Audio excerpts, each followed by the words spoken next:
What's up, everyone? Welcome back. I've been meaning to play this for a while, and I just haven't had time to do it. Each part takes about 3 hours to get through, so hopefully we can make some progress tonight as well. Just caught up with this story and I'm hooked. Okay, I'm glad everyone got a chance to catch up. So yes, we're gonna keep going. I kind of don't remember where we left off. I know we went stargazing or something, and things got really intimate back at the, the apartment and whatnot. And old girl just freaked out. Michelle freaked out. Her mama catching her up in lies. She getting caught up in these lies. I just finished finals last week. Aces.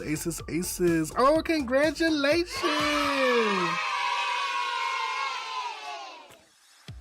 Oh, school. I'm so glad I'm done with that. But that's what's up.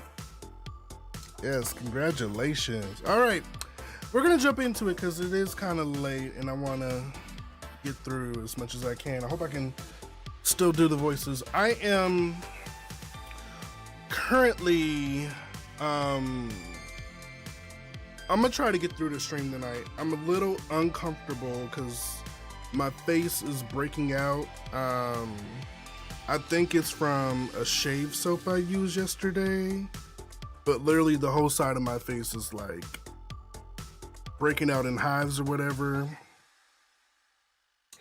But it's cool. I put some hydrocortisone on it for now. I'm just trying not to touch my face. But if it gets too uncomfortable, then, we'll just end the stream early. But all right, let's get into it. So here's the thing. I felt some bumps pop up on the side of my face earlier today. And I felt like it was razor bumps because I had just shaved like on Sunday. So I was like, well, let me exfoliate my face and, help alleviate the razor bumps. As I was exfoliating, I was like, damn, my face felt real sensitive today. What is going on? And then it just felt like really tender. And I was like, oh shit, I think something's going on. So not only is my skin irritated, but I exfoliated it. So it's cool though. It's cool right now. I don't really feel it, but I don't know. For some reason, late at night, my skin just tends to get crazy. Yeah, it'll be fine. It'll be fine. It's not bothering me now, but it might be an issue later on. I don't know. The crazy thing is the shave soap is hypoallergenic, and I know that doesn't mean that you can't get any type of reaction to it, but I was like, well, damn, that's the reason I used it. So now it's got me asking even more questions. Whatever, either way it goes, it is what it is. All right. Just sip my tea.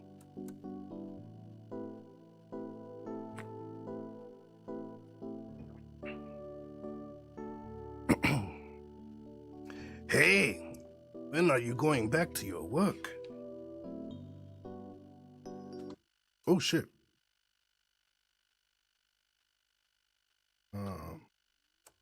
My bad. I went back.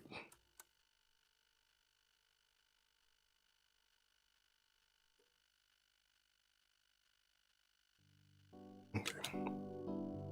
Hey, when are you going back to your work?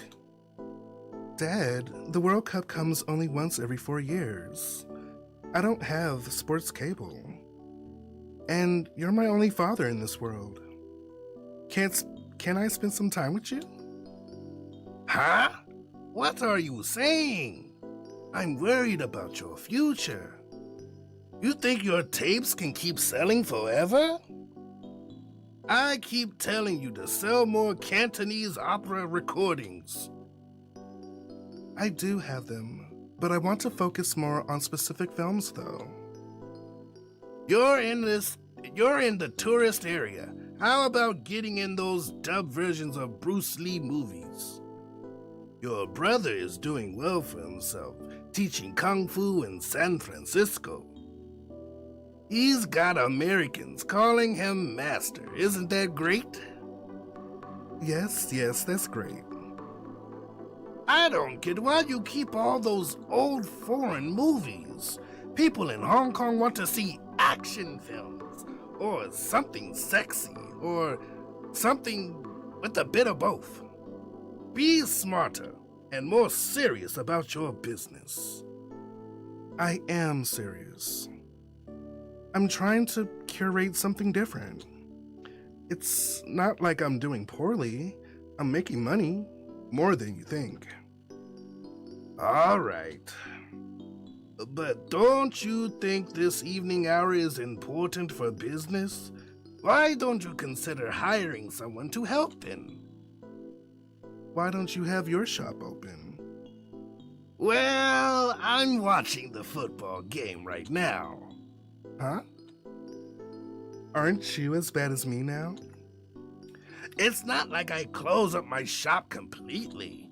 If someone wants my services, they just need to give me a shout. Excuse me. Huh? What was that? Someone's knocking. You have a customer. Oh! Is anyone there?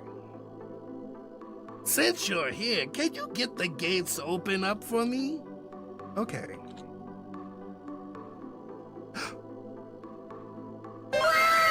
Girl, you gotta be kidding right now.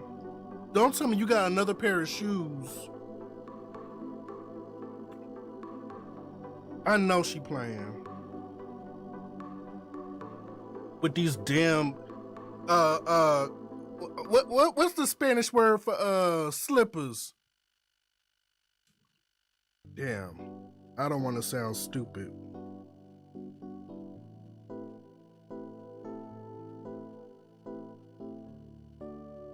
That's not it. The chanclet, whatever. Y'all know what it is. All right.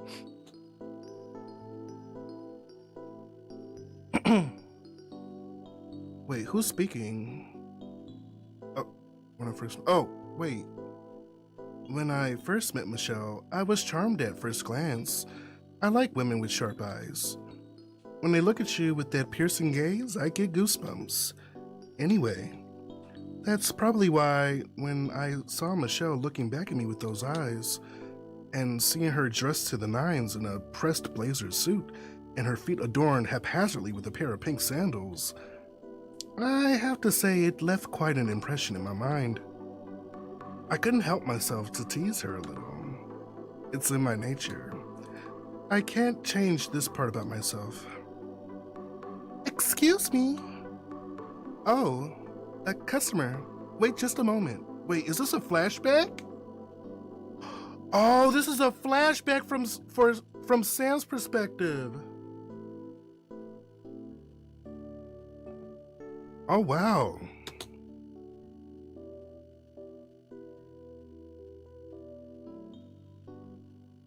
Is she a regular customer?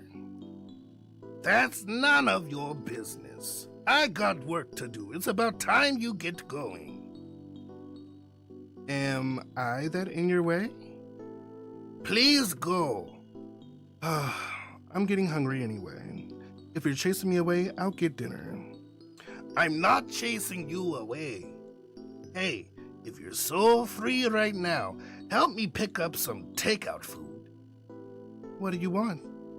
Anything is fine. Western style or Chinese? Western. Get me a chef salad. Okay, one chef salad. Anything else? Oh, since you're coming back, can you pick up some crickets? Huh? For your prized Oscar fish? Yes, he's starving for live food. Why can't you just throw in some cockroaches off of the street instead? They're free. That's disgusting. My poor fish. Don't they eat bugs? Crazy? Cockroaches will kill it. I'm not feeding something so dirty to my fish? If it's that troublesome, just feed it flake food. What? You don't understand. My fish is a primal animal. A predator needs to hunt to satisfy his instinct to live. All right, I'll get it. Anything else you want me to pick up? Oh, get me a can of Coke on your way back. All right. I don't always go see my dad. From time to time, we might meet to have dinner. Otherwise, we don't see each other much. My dad never really knew how to be a dad. When I was a teenager, I got the idea that he didn't want to be the moral compass in my life anymore. So I moved out. I learned that so long as my dad didn't know about my business, he had no complaints. Age and time might have softened him, but his heart is still old and conservative. If we were ever together too long, we were bound to argue. It was better for both of us to continue living apart. We could live our own lives separately without much intrusion. He had enough to worry about already. He does not need a daughter like me burdening him. Today, I just got a feeling my dad might have been lonely. Summertime brings about a certain melancholy in my household.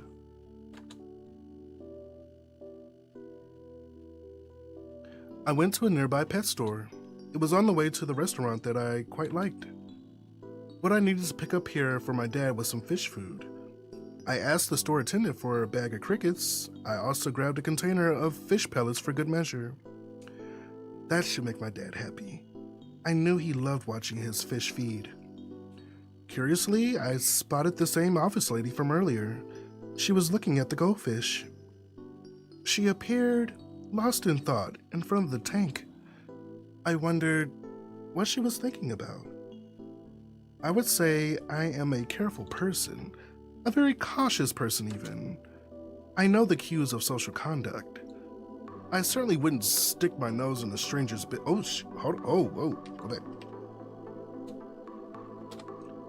I certainly wouldn't stick my nose in a stranger's business without good reason. Yet there was something drawing me to keep looking her way. Something about the way she gazed at the goldfish in the aquarium had made me feel oddly nostalgic. There was a time in the past when my dad would have brought me to the same pet store.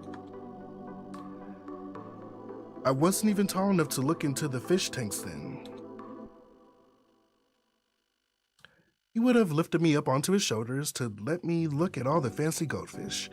I would look at them with innocent wonder and awe. That was a long time ago. Was she reminiscing a similar memory? I wondered. I know. It wasn't my place to ask. It just felt like the world was a little smaller that night.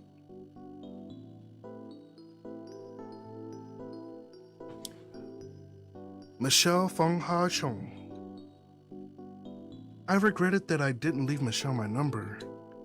It was on the tip of my tongue when I was sending her off the other night. Why didn't I push to say it? I was playing it too cool, I thought.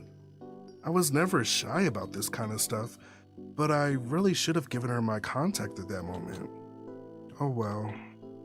I was moping all day about it in the store. It was a typical day for me, business as usual. I would open the store at noon. The first few hours were usually quite slow. It's usually not until late afternoon when people would start to stream in after their school or work. Things would then pick up, and I would stay pretty steady until I closed the store for the night. It was mid-afternoon when I got a familiar visitor. It was Cecilia. She drops in at my store from time to time to chit-chat. Sometimes it was just to catch up, and sometimes it was to solicit. Wait, slow down. Sometimes it was just to catch up, and sometimes it was to solicit me to spend money at her bar. It usually was a bit of both. She rarely had interest in movies. Cecilia owns a bar that's quite popular for girls in the know. I hadn't visited her bar recently. There was no particular reason why I haven't gone. I haven't been feeling up to it. I probably made Cecilia feel worried. Cecilia is like a sister and a mentor figure to me. She has been with me through love-struck pinning. Wait, she has been with me through love-struck pining and love-lorn heartbreak. She had seen me at my best and she had seen me at my worst. Cecilia was probably the only person that I trust enough to talk to her about my personal issues. Hey Janshi, good night Janshi. Hey Extensive. Hey everybody. Wait, did I skip something? When things weren't good with my dad those odd years ago, she helped me find work and a place to stay. I used to be so headstrong, especially when it came to anything about what my dad had to say. If I hadn't met her, I'm not sure where I would have ended up. Ah, Samantha, don't forget to come by tonight. I have performers. I need a big crowd to keep the energy. Of course, I won't forget. I wouldn't have dressed up otherwise. You better come. I haven't seen you come by at all these days. Did something happen to you? Huh? Not really. I've been busy with the video store, and I haven't been really feeling it. Is that really so? Not feeling it? Coming from you? Don't tell me the diamond's losing its shine. I don't know. I guess I'm getting older. You're joking. You're so young. I have white-haired ladies that still stop by from time to time. Tell me, is there someone there you're trying to avoid? No. Then why have you been sighing all this time? There must be something on your mind. Really? Have I sighed that much? You have? Is it Mabel? You know, she doesn't work at Ruby anymore. No, it's nothing like that between us anymore. Then what is it? I met this woman. Oh, and? That's it. That's it? Unusual of you to be this pitiful. What is she like? Do I know her? Her name is Michelle. I don't think you know her. She's an office lady. I met her the other day when she was getting her shoes fixed at my dad's store. I didn't really get her contact or anything. This is actually a really good part for people to jump into the story on because they're kind of recapping from the other protagonist's perspective, so. But I think we had hit it off pretty well. Huh? When did you like vanilla flavor? What? Don't say that about Michelle. Are you delusional? What happened to you? What is it? Let me tell you, as your sworn sister, don't get your hopes up. And oh wait, what is an OL? Oh, office lady.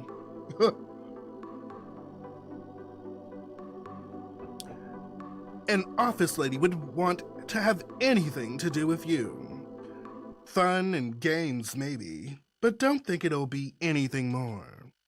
In fact, someone with an appearance like that is more dangerous than you think. Just because you've had bad experiences doesn't make it universal. I'm teaching you a lesson. All right, let's see about it then. I think it's something. Something in your head? Well, I'll believe it when I see it. Okay? You're sure confident. It's not like that. I feel we connect. When we talk, I get a good feeling. I know we just met. It's hard for me to explain it. The feeling I have is like one of those stick-on pads for back pain. It starts off icy cold and then gets really hot. You know, the ones you buy in the big bright drugstores. I think it's like that. Uh-huh. If you need medicine, you should try the Chinese herbs I recommend instead. More trustworthy. I don't get why you like this type. I don't know. She seems to me like a straightforward person, but I feel she has something quite interesting underneath her exterior. I want to get to know the person underneath. And I feel she's interested in me like that too. Huh? Is that so? I'm surprised. I've never seen you like this before. Don't cry to me when you get heartbroken. I'll try not to. Well, if you do end up heartbroken, I really don't mind if you come to me.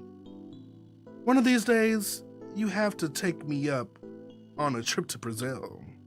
Brazil? That's too expensive for me. I never asked you to spend your money. Just hold my bags and take some photos for me, all right? Cecilia. Well, I'd love to chat more, but I better get going. I'll see you tonight. All right. You better come, or else. Sure. Bye-bye, big sis. I know Cecilia was only looking out for me. It was a long shot for me to meet Michelle again. It was a big world, and I got nothing else that connected me to Michelle. But somehow, by the luck of the gods, Michelle really did come by to see me. I hope this little miracle didn't use up whatever luck I had entirely. Cecilia would be surprised, I bet. I couldn't wait to let her know. She's my closest friend. I wonder what she'll think. I haven't felt so anxiously worked up about something in such a long while. Oh, Lord.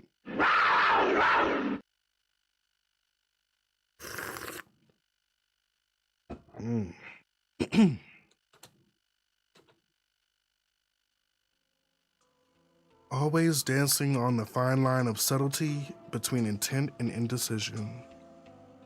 Such is the reality of living between the margins of good and poor society.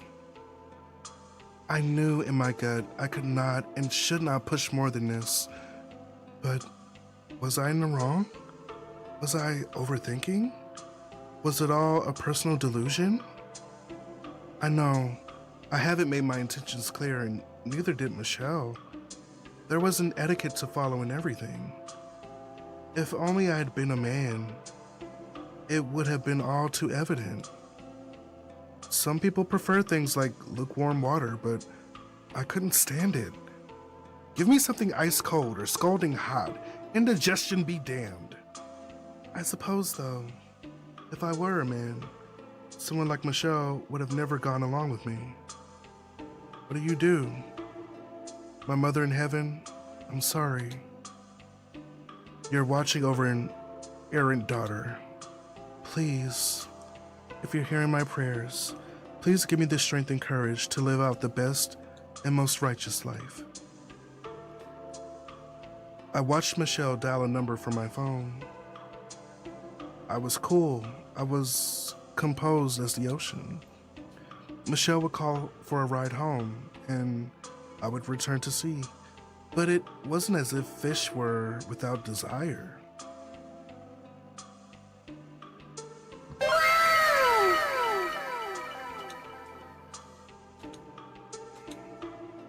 It happened organically.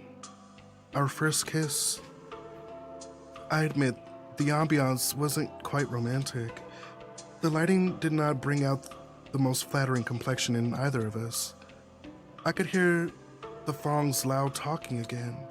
The smell of Auntie Lee's cooking next door was a temptation of its own. But it was sweet, our kiss. It was real. Michelle, I don't know any other way to convey my feelings to you. Please, if you're going to push me away, do it now.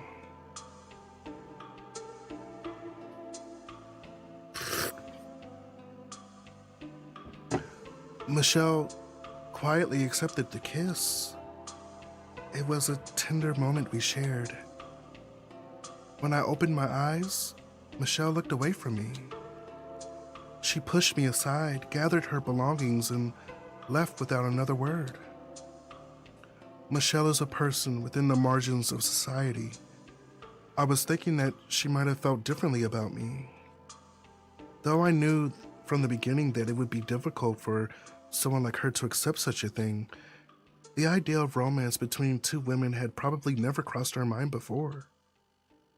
Would she want more than this? Would she want to pursue this further? Michelle left the apartment in a rush. When I saw her leave in a taxi from my balcony window, it had hurt. It had hurt so much. I didn't know if I would see her again. I wish sometimes that it wasn't like this. Mother in heaven, I've become a wayward daughter. I was 12 years old when I had my first period. When I told my brother about it then, he said I should talk to my dad instead. When I told my dad, he said I should go to the drugstore to get medicine. When I asked the man at the drugstore counter what medicine I should get for bleeding, he told me to go to the hospital. I was scared. I really thought I was going to die and join you in heaven, you know. I've told this whole story to the nurse at the hospital reception, and she just laughed and handed me a sanitary pad. She said that I was an adult now, and that I just have to get used to monthly bleeding. I realized then that I was different from my brother and father in terms of treatment and biology. And I think since then, I've become conscious of myself. I wanted to be the daughter that I imagined you would have wanted. I really did. But things sometimes don't go the way you want it to go. I remember when I was 13, when all of my friends were talking about their crushes, I couldn't join in on their conversation. I felt I was no longer growing up along with them at the same pace. I was first among them to get my period, but I was last to feel a simple crush. How could that be? They said I was a late bloomer, but years had passed and I could never really bring myself to like another boy. It troubled me. If I couldn't find a boy that I liked, how would I be able to get married and become a good mother like yourself someday? The thought troubled me deeply then. And then it happened. When I was 16, a girl in my class said she liked me. And I liked her back. Simple as that. It just felt right. Maybe I was born with this wayward spirit. I don't know why I have this inclination in me. Was I a bad person? Was I in the wrong? In the end, I decided it wasn't anything to be ashamed about. It was too much to think about. I never meant to hurt anyone, especially not you and not Dad. Oh, Mother in heaven, I know you're always watching me from above. Please, don't think it was your fault or your absence that made me become this way. I hope you can see this from above and understand, Mother. Please forgive me if I made you sad. I'm doing my best to be a good, honest person for myself and everyone.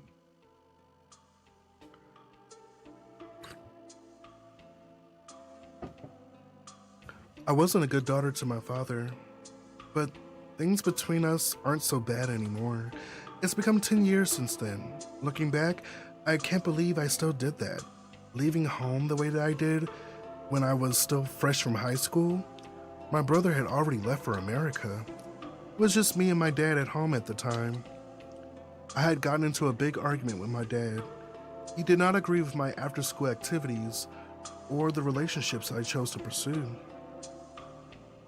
It wasn't normal for a girl my age to leave home, but, it felt as if I had no other choice then. I couldn't bear to be shamed and berated by my own flesh and blood day after day, so rather than bending to my father's will, I left home.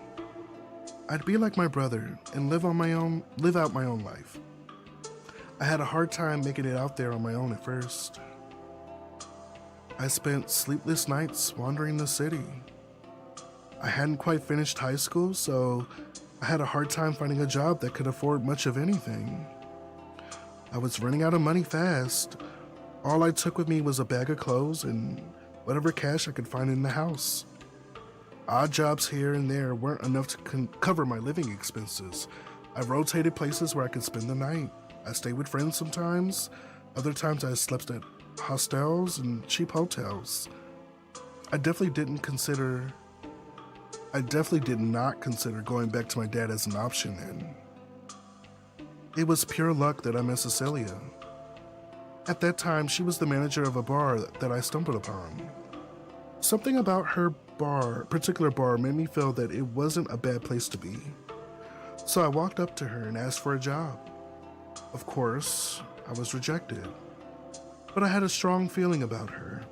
Something told me that Cecilia was someone who would change the direction of my life. I came back every night to see her. And you could say the rest was history.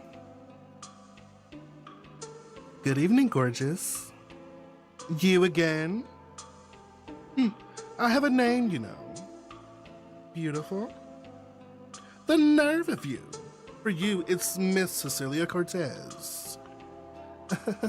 Yes, miss. So, what is it? I just wanted to talk to you. Talk again? How many times do I have to tell you there's no positions here for you? It's not about that. I want to get to know you. Huh? Young girl, you're out of your league. I am? Look at yourself. Showing up here in a girls' school uniform? You're giving your school a bad reputation. What are you trying to pull coming here dressed like that? Do you think this is a daycare? Well, I am looking for extracurricular learning. Can't you at least change out before coming here? People will think I'm intentionally letting in underage kids. I don't have any other clothes right now. All right. I'll hear you out, but not in here. I don't want anyone to think we're up to some funny business. Huh? I'm 18, you know. What? You look like you're 13. Show me your identity card. I forgot it. Hey, that's illegal, you know. What's so funny? I'm happy to finally sit down with you. It's like I'm dining with an angel. An angel? You look like a Charlie's Angel. Your hairstyle is just like Farrah Fawcett's. It's like the real Farrah is in front of me. Oh, so you recognize my beauty, huh? Yes, you could be a movie star. You're so cheeky. Don't think you'll get far with flattery alone. Yes, miss. You sure have an attitude. So, where do you live? I'm staying with a friend right now. I'm literally listening to an old watch party of yours. It's so funny. Glad you enjoy. Yeah, the old watch parties were good times. How much money do you have? Huh? I have some money. Order what you want. The meal's on me. Stupid. Who are you calling stupid? A baby-faced girl like you will get kidnapped off the streets. If you're going to be independent, you have to be smart about it. That's why I came to see you. What? You can get work anywhere. Don't keep bothering me about in my establishment. It has to be with you. Say that again. I get a good feeling with you. The lights, the music, all the people, it's comforting to me. I feel really good to be there. That's all. I want to learn from you. And learn how to create such a place for myself. You're strange. I guess. Are you still in school? No, I finished. I see. Can you speak English? I can. Say something. Hello, how are you? Are you visiting Hong Kong? No, sir. You cannot have a photo with me. Huh? Good enough, I suppose. How about your math? I'm an A-grade student. What's 14 times 12 minus 18? 150. That is elementary. Anyone would know that. You know, I was top of my class for math. A lot of people asked me to be their tutor. Uh-huh, okay. I have a cousin who needs some help at a record store. I assume you can pick up some shifts, right? Yes. Good. I'll put in a good word for you. Thank you. Is that all the gratitude you have for me? Can't I work for you? That again? Come back to me with a few more years under your belt. Huh? What can you do at the bar? I can be the bartender. You can drink? I can. What do you even know about bartending? I can make you a drink. Oh, what would you make? I'll make something suitable for an adult like you. Between the sheets. Huh? What a precocious little girl you are. You're still a diamond in the rough. Learn a thing or two from the real world first. Huh? A diamond in the rough? Don't look down on me because I'm so much younger than you. Maybe I'll take over your bar someday. Such an attitude. You know, I'm not that much older than you. How old are you then? I don't need to tell you. Okay, baby girl, your milk tea is here. Thank you. I promised Cecilia that I would work hard to repay her. I started working at the record store that she introduced to me. It took several years to save up enough money before I could open my own video store. The original record store had eventually closed down, and Cecilia acquired the lease on the space for a good price. Home video was taking off, so I thought it'd be my opportunity to make it big. When I first heard about it, my dad and my brother had their doubts about the video store. It wasn't just about money. I had my own reasons why I wanted to run a video store. It was really hard. Ooh, excuse me. Oh, this is a very chatty section of the story. I mean, I guess well, it's actually not that chatty.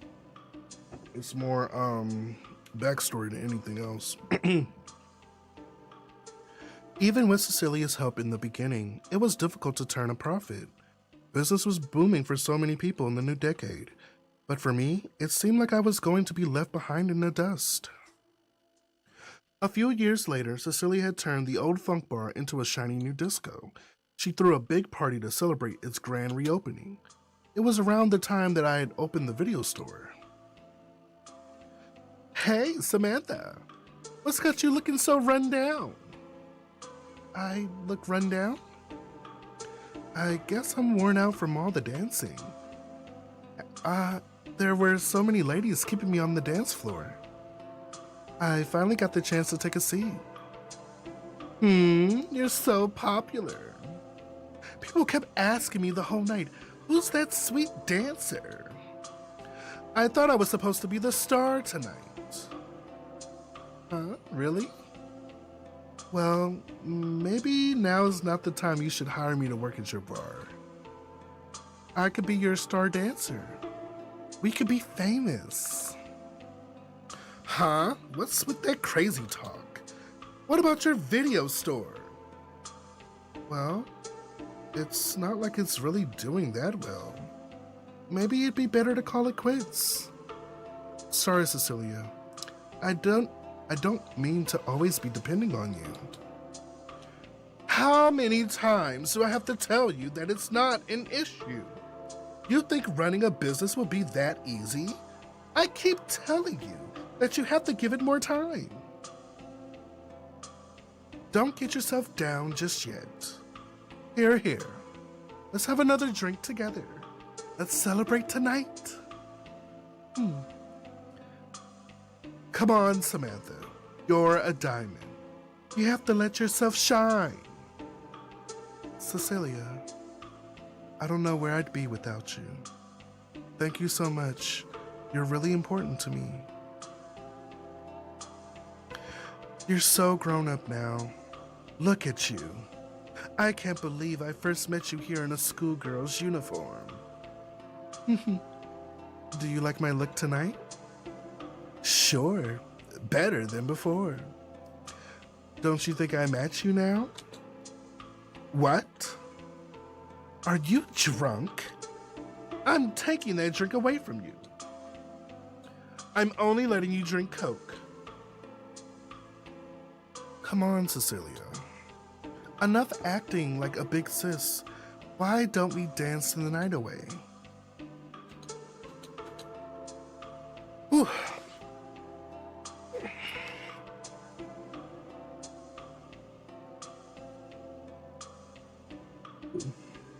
Okay. A year later, I was able to turn things around with the video store. Though I'm still close with Cecilia, I never got a chance to work with her. Funny how things go sometimes.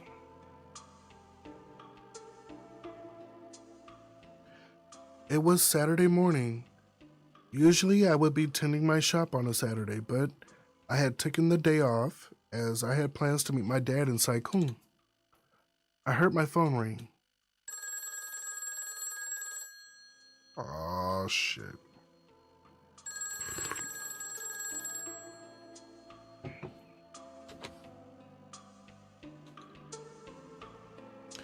Hello? Oh, Dad. Yes, I'm on my way. Oh, okay. I'll pick them up. You don't have to remind me. Okay.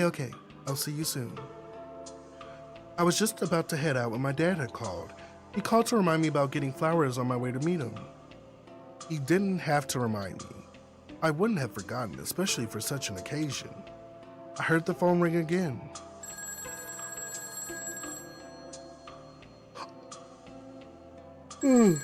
Sorry for the yawning. So this must have been right before they were about to head to her mother's grave. They were going to go visit. I think it's the anniversary or something. Again? When the phone sounded the second time, I let it keep ringing. My dad had a habit of calling back to nag me about some other thing. If anything, I was going to see my dad soon. So, I can't remember in part 2, but I remember somebody called Sam's phone. I believe it was Cecilia. I think Michelle went to the video store and it was closed. That's right, it was closed because she said she didn't go into work. And I think Michelle was trying to get her shirt back or something. And she ran into Cecilia, and Cecilia called her phone to find out where she would be or something like that. But I know that Michelle didn't have her number. He could talk to me when I saw him. I had to get going if he wanted me to meet him on time. I lived not far from the Prince Edward Street Flower Market. My mother used to bring me there a lot as a child. There were always a wide variety of flowers on display at the open-air market.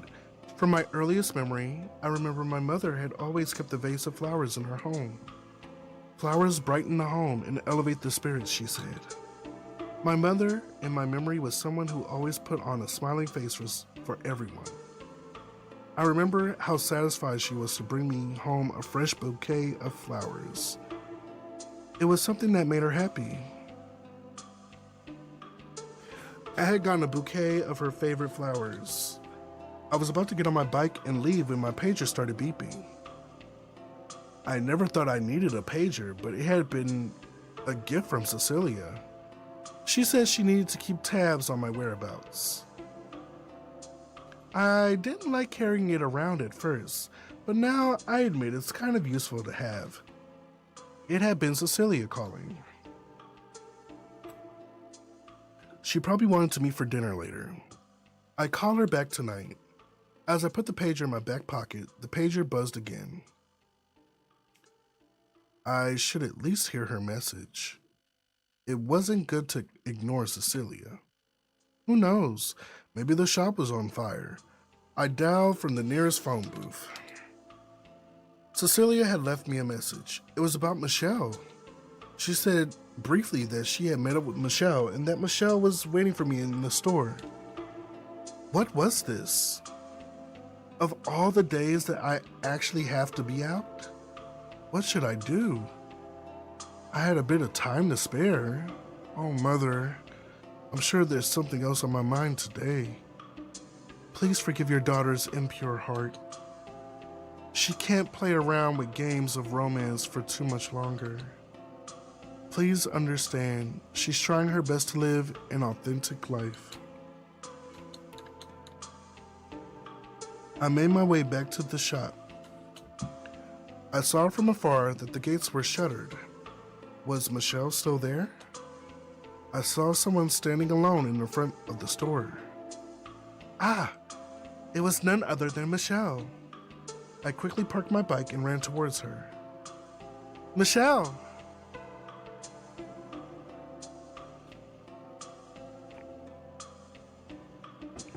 She turned around and her eyes met mine. Please, just for today, come away with me.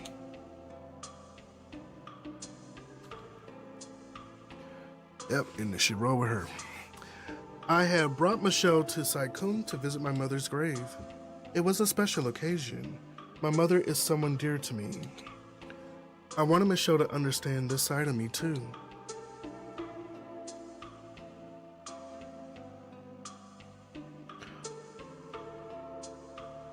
Hold on, y'all. Let me grab my glasses. I feel like I'm falling asleep. Give me a second. I'll be right back.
All right, sorry about that. I don't know if drinking warm tea was such a smart idea.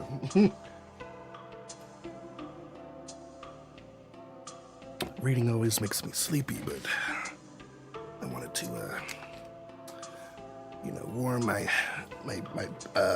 tonsils or my vocal cords or whatever.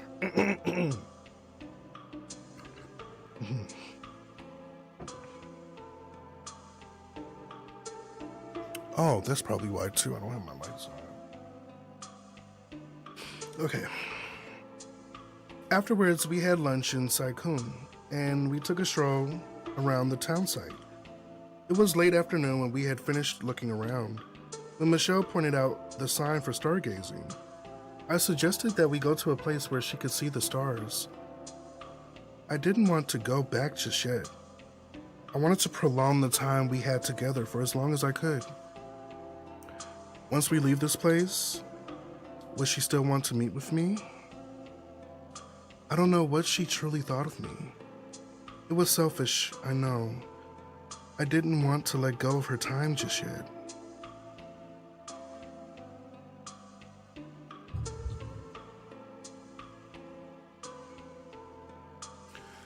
We made our way through the mountain road and down to the beach. It was just the two of us alone that day. The weather was quite warm, but it was comfortable in the shade. We sat down in the shade of the trees and we looked out to the sea. Michelle placed a cool pack on my neck. It was a cute gesture. It felt nice. I wanted to lean against her, but I thought against it. I couldn't. There was an awkward tension between us. We talked together about this and that, but we both avoided talking directly about what we wanted to know most. Time was leisurely. As time passed by, I felt more at ease, and so did Michelle. We talked, we listened to the waves. I felt at peace. I never felt such a feeling before with anyone. I didn't want the night to come so soon. Eventually, the sun came down slowly, and then one by one, the stars appeared in the night sky. We gazed at the stars. Michelle was inquisitive. She wanted to share with her all that I knew, and I was curious to hear from her what she thought. Would we share the same ideas, the same dreams, the same desires? I felt Michelle lean against me. She rested her head on my shoulders. Oh my God.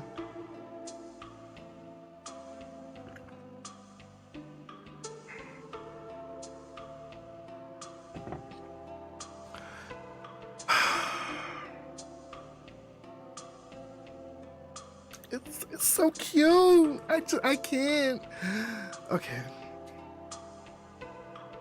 Michelle had fallen asleep on my shoulder. She slept soundly. She looked a little flushed. It had been a long day for us out in the sun. Her eyes fluttered in her sleep.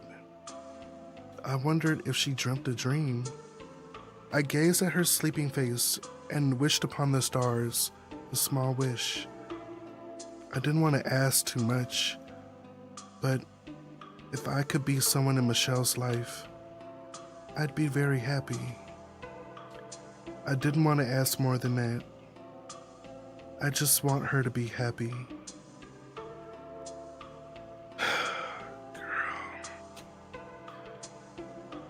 The clouds soon covered up the stars. The night couldn't last forever, and the dream would have come to an end. It was late into the night. We had gone back to my apartment. Michelle had been quiet since we returned from the beach. A silent air persisted between us. In my limited years of wisdom, I've learned the best thing to dispel tension was to eat. It's been a long day. Want me to put on a movie, or are you hungry?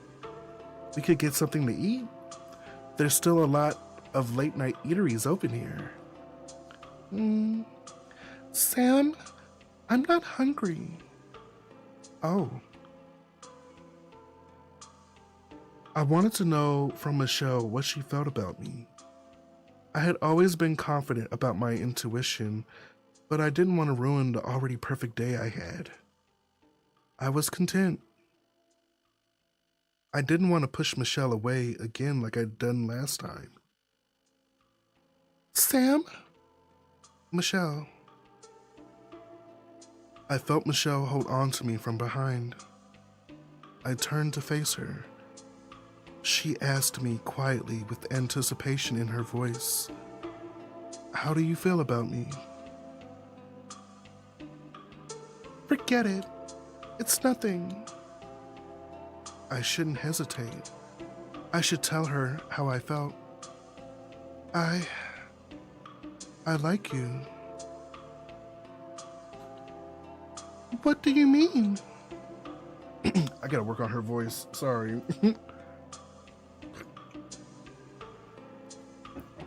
I would like us to be more than this. More? If it's something possible with you. It's impossible. We're both. I just think. Michelle, look at me. I wanted to express what I couldn't say in words. Oh my God. I know this is cheesy as hell. I've never read a romance novel, so like I'm just yeah. Oh my God.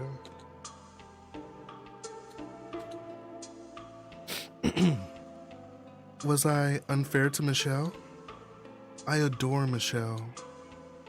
I didn't want to make her unhappy. If I could ask one more thing, I wanted Michelle to want me too. I had woken up with Michelle in my arms. The room where I normally slept alone was filled with her presence. Michelle slept in my arms. Her touch was warm and soft. The way her body rested against mine felt like we were made for each other. Would she want to eat breakfast with me? Would she want to spend the day with me? Oh, girl, I've been there. I've been there. Okay. Michelle slept like an angel. I shouldn't wake her up just yet. It was sometime later in the morning that I felt Michelle fidgeting in my arms. She sighed softly. She must have been waking up. She turned to her side with her back towards me. Her tousled hair fell along her jawline and laid on her shoulders and neck. I wanted to trace my fingers along her bare skin.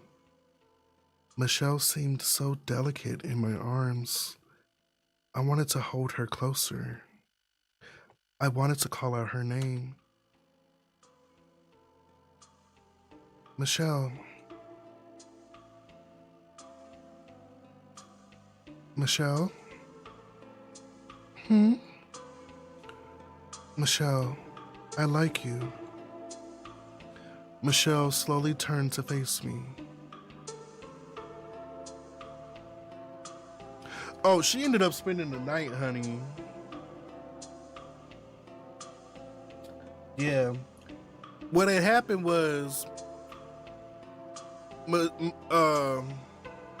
shit, I'm getting people confused. What had happened was Sam was supposed to take her home after their little trip stargazing, but Michelle told her, she was like, nah, I want to go home with you.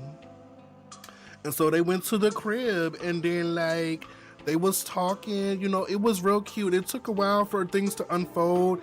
They shared their feelings about each other, and then one thing led to another, and they was on that balcony pressed up against each other, and next thing you knew, she ended up in the bed. She spent the night, and here we are. I wanted to cherish this time we had together. I brushed back the hair covering her eyes. I wanted to express to her my affection. I was bursting with happiness to be with her like this. Everything that had happened yesterday was so wonderful. Michelle struggled to say something. I had felt her stiffen in my arms. Her expression darkened. She looked teary-eyed. Did she not feel the same way? I have to go.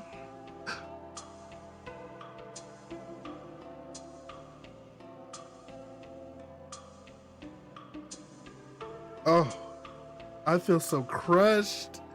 I feel crushed for her. Michelle. Please, Michelle. Please stay. We can spend the day together. Don't be quiet like this. Talk to me. I can't be like this with you. A pang had run in my heart. I just can't. Michelle. Don't, Sam. Any more than this, we can't. Michelle, I'm getting dressed. I suppose it couldn't be anything more than this. I watched Michelle dress quietly. I didn't want her to know that I was hurt. Michelle made her choice. I was losing her. What could I have done to stop her? I saw Michelle leave in a taxi from my balcony window. This time, bittersweet tears streamed from my eyes as I watched her leave. Had this heart-pounding romance come to a close already? I cried all that morning. Michelle calmly walked out of my life. There was no melodrama, no fanfare. It was a simple, objective end. I wish it didn't have to be this way. If there was a chance I'd see Michelle again, I hope I would be strong enough to.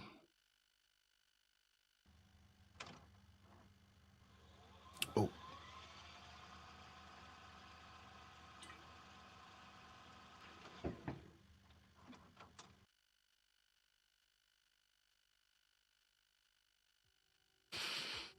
Here this bitch go.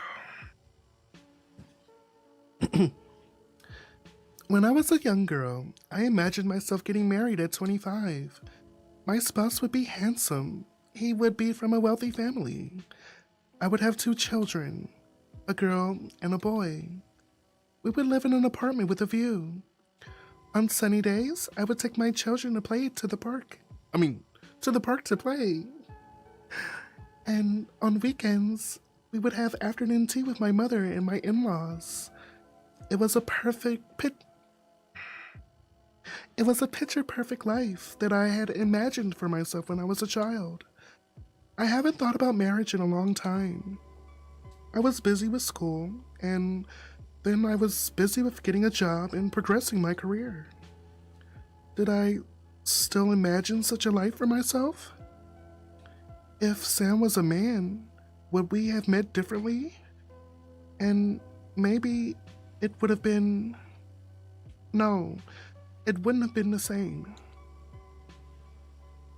It had been a few weeks since I last seen... A few weeks? A few weeks? Throw this bitch in the trash! She's garbage! How dare you do her like that? Oh my god. I cannot.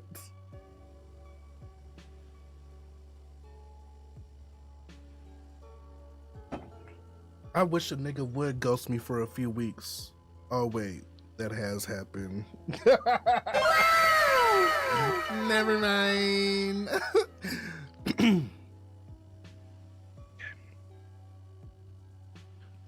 Me. I made a firm resolution to not see her again. I don't know what I could even say to her if we met again. It was my fault. I know I had gone so far as to do such a thing with her, but it wasn't something I would do again. It was one of those things that happened in the heat of the moment. We lived in different worlds. If I wanted to keep going in my career, I have to keep my reputation. If someone were to find out about this, who knows what repercussions I could face? My mother, too. What would she do if she found out about us? I was her only daughter and her closest family. I don't want to make her sad. There's no point in thinking about this anymore. I have to keep moving forward with my own life. So I kept working away. I put in more overtime. I needed an outlet for my energy. I might as well put it towards my work. My goal was to finish the summer quarter on top. After several weeks of long days at the office, my efforts must have been finally noticed.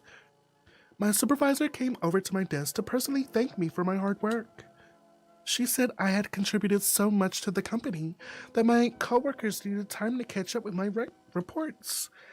She asked me to take the next day off as I had been working too much overtime lately. I protested over her concerns. Too much overtime? She should be happy I was so invested in the company. My supervisor wouldn't hear any of it. She insisted that I take a short break.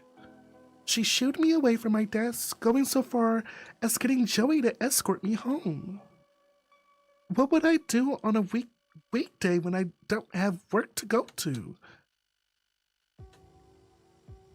I don't like this voice for her. Michelle, you look pretty tired these days. Are you feeling all right? Michelle? Huh? Oh, that's right. I was on the train with Joey. Oh, damn, why I do his voice like that? Oh, yes, sorry. Is everything okay? Yes, don't worry. Just something has been on my mind lately. Were you bummed out about the World Cup finals? Huh? I placed a bet with my friends on who would win the final. I lost a few hundred on it. Oh, I'm sorry to hear that. It's okay. If you made a bad bet, I understand it completely. No, it's not that. No? Really, don't worry about it. If you're sad about something, the best thing for it is to eat a good meal. That's right. Why think when you can eat? That's what I like to say. Right. Oh yeah, there's this new beef brisket place. Have you had it yet? Which one? It's near your stop. Want to have it together? It's really good. We haven't gotten around to having dinner yet. I gave Joey...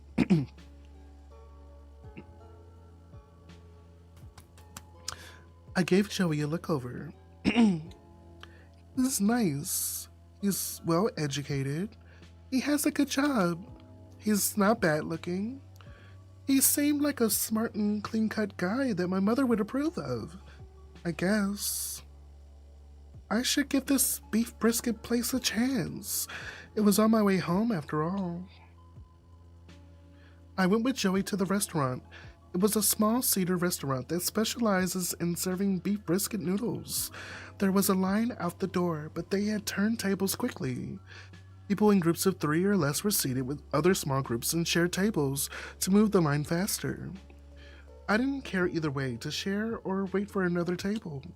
We decided to share a table with another restaurant patron. I didn't realize until we were seated. That A familiar video store owner was seated at the same table with us. It was Sam.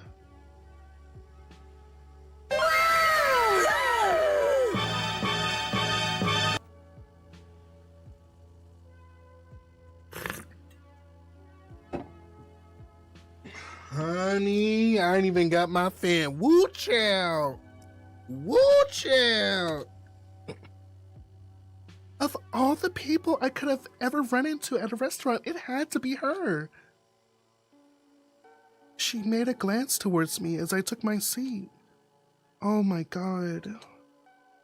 Why was her skirt so short? Sam must have seen me, but she didn't say anything. And Sam over here looking like the baddie that she is. And she tripping over a basic shoulder pad ass Michelle. Girl, get a new outfit and some new shoes. Probably still wearing that same shirt she got that stain on.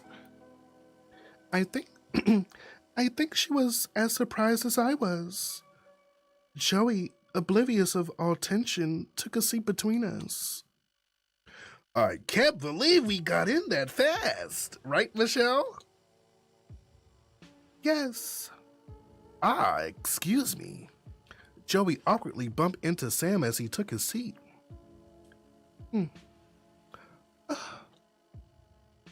I hope you don't mind sharing tables, Michelle. It's kind of intimate, right? Sitting side by side. It's okay. Let's look at the menu. Joey held up the menu. He blocked all sight of Sam. I could not see her reaction at all. Not long after we sat down, a waitress came by with an order pad in hand. Are you ready to order? Huh? Not yet. The waitress went to wait on other tables when she saw that we were not ready to order. I looked over the menu. The main course was the signature beef brisket noodle soup. Patrons could select different meat cuts as extra toppings. What beef cuts I preferred was an inconsequential choice for me at this moment. What do you think is good? Do you like tender meat? If you do, then you can get the number 2. I can get the number 1, and we could share the meat. Oh, I'm okay with tender meat. No, why don't you try it? I pushed my seat back to sneak another glimpse of Sam. She was looking down into her empty bowl of noodle soup. Let me get in character. She had a blank stare. I couldn't read it. I wanted to say something, but I couldn't find the words. I felt boxed inside this small restaurant. I hadn't prepared myself to meet Sam yet. Not so soon after what I did. Seeing her brought again all of the emotions of guilt, fear, shame, and remorse. I didn't want her to see me here, especially not with my coworker Joey. Would she even want to see me again? Lord, and it's looking like she's on a fucking date with a man. Oh, man. Like, bitch, she left you for a man. And he's a clown.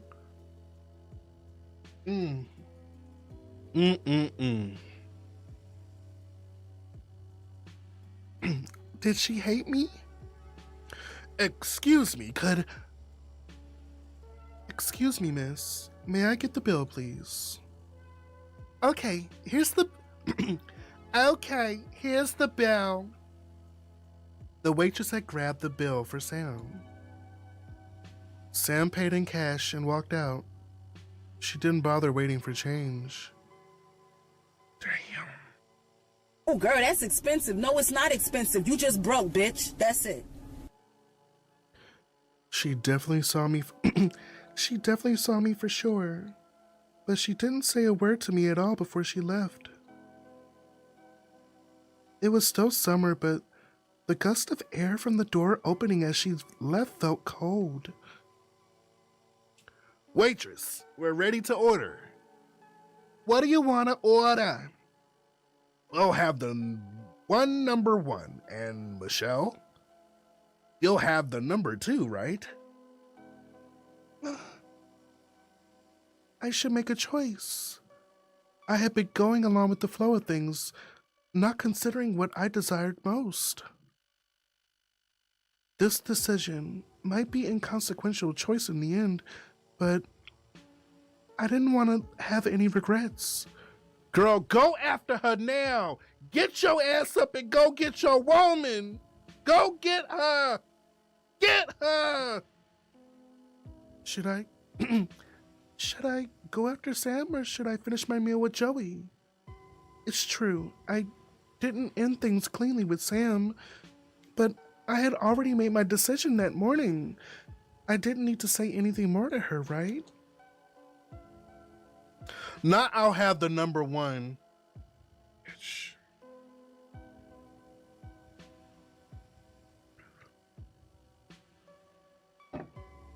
Y'all know which one we picking.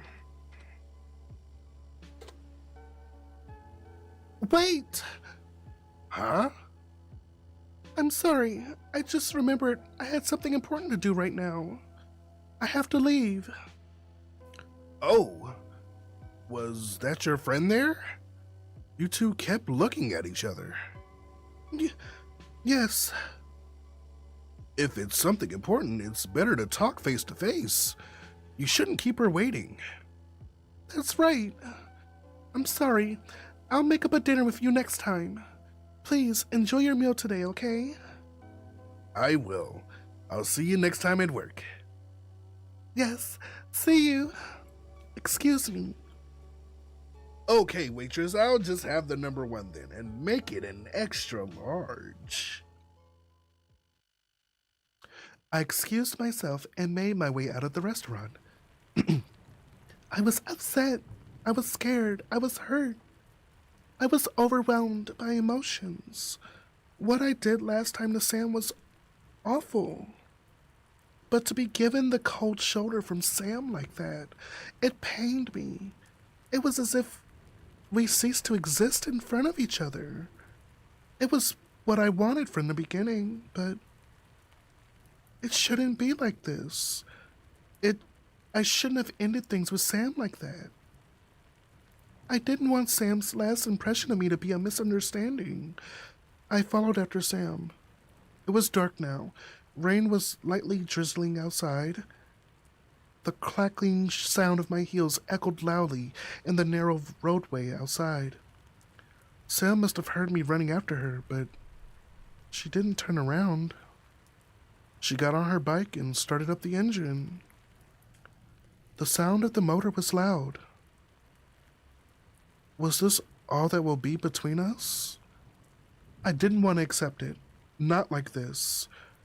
If Sam thought she could get away without acknowledging me, I was going to be really upset. I had to get her attention. I called out her name. Sam! She stopped revving her bike, and she turned to look at me. It started raining more heavily. Sam! Wait! Sam! There were tears in her eyes. She rubbed them away with her hands. Can you talk to me? Oh, why is my voice breaking?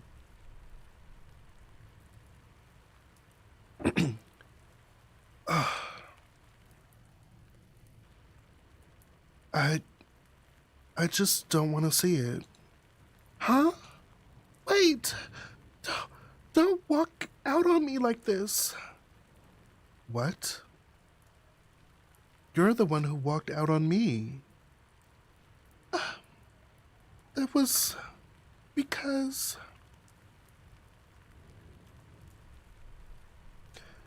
If I was going to let go of something, I had to be resolute. Let's not do this again. I get it. I understand if this is the path you choose for yourself. My path is different from yours. I get it. Huh? What are you talking about? Sam! What is it? I had to say it sincerely from my heart. Sam, I... The words were lost on my tongue. I couldn't speak. I still want to get to know you, Michelle. I won't bother you anymore if you feel otherwise. I understand. I looked into Sam's eyes. I haven't answered her yet, but the expression in her eyes already looked so sad. If we were to see each other again, would it be painful like this every time? It wouldn't work out between us, I rationalized. I had my own life. Sam had hers. She should be with someone that's better for her. It would be better for us both not to see each other again. Why are you playing these games? Just go back in the damn restaurant and eat your fucking beef, bitch. Go eat your beef. We don't have time for this goofy shit.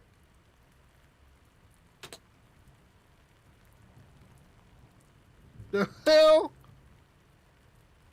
I was not I was not a strong person. I was not brave. But if she said the words, maybe I would be strong enough. Sam? The words kept drying up in my throat.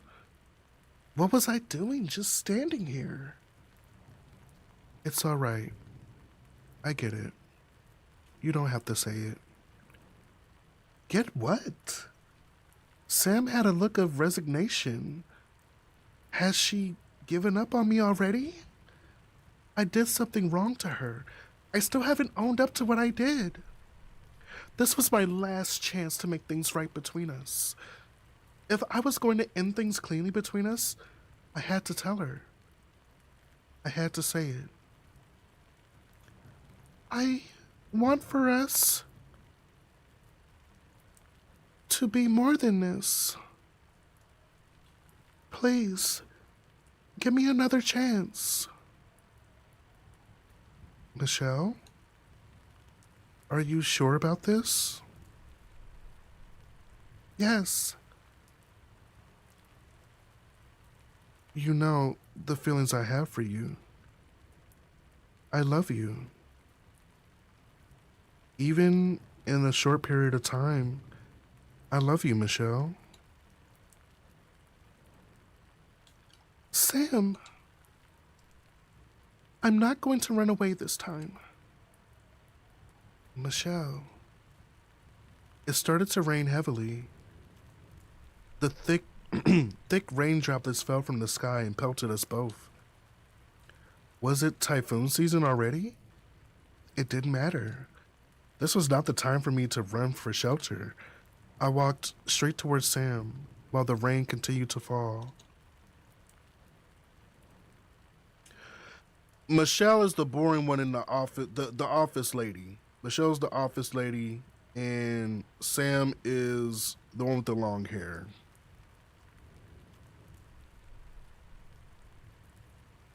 So I try to make Michelle sound a little more meek and uptight because that's her personality. But maybe I'm not doing a good job of that. Sam, look at me. Oh! What? Oh my God! Oh, you want to go, bitch? Let's go. Well.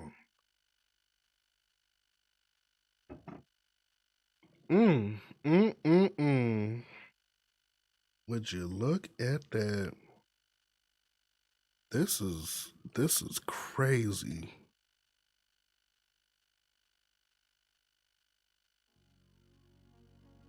I pulled Sam towards me. I brought Sam's face right up to mine, and in the torrential rain, we kissed. It didn't matter to me at all if anyone else saw this. All I wanted was to be with Sam again. I could not let her go. Not again.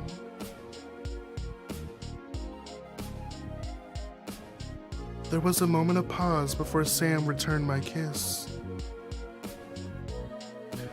She was shocked, probably at my boldness. I didn't expect Sam to forgive me.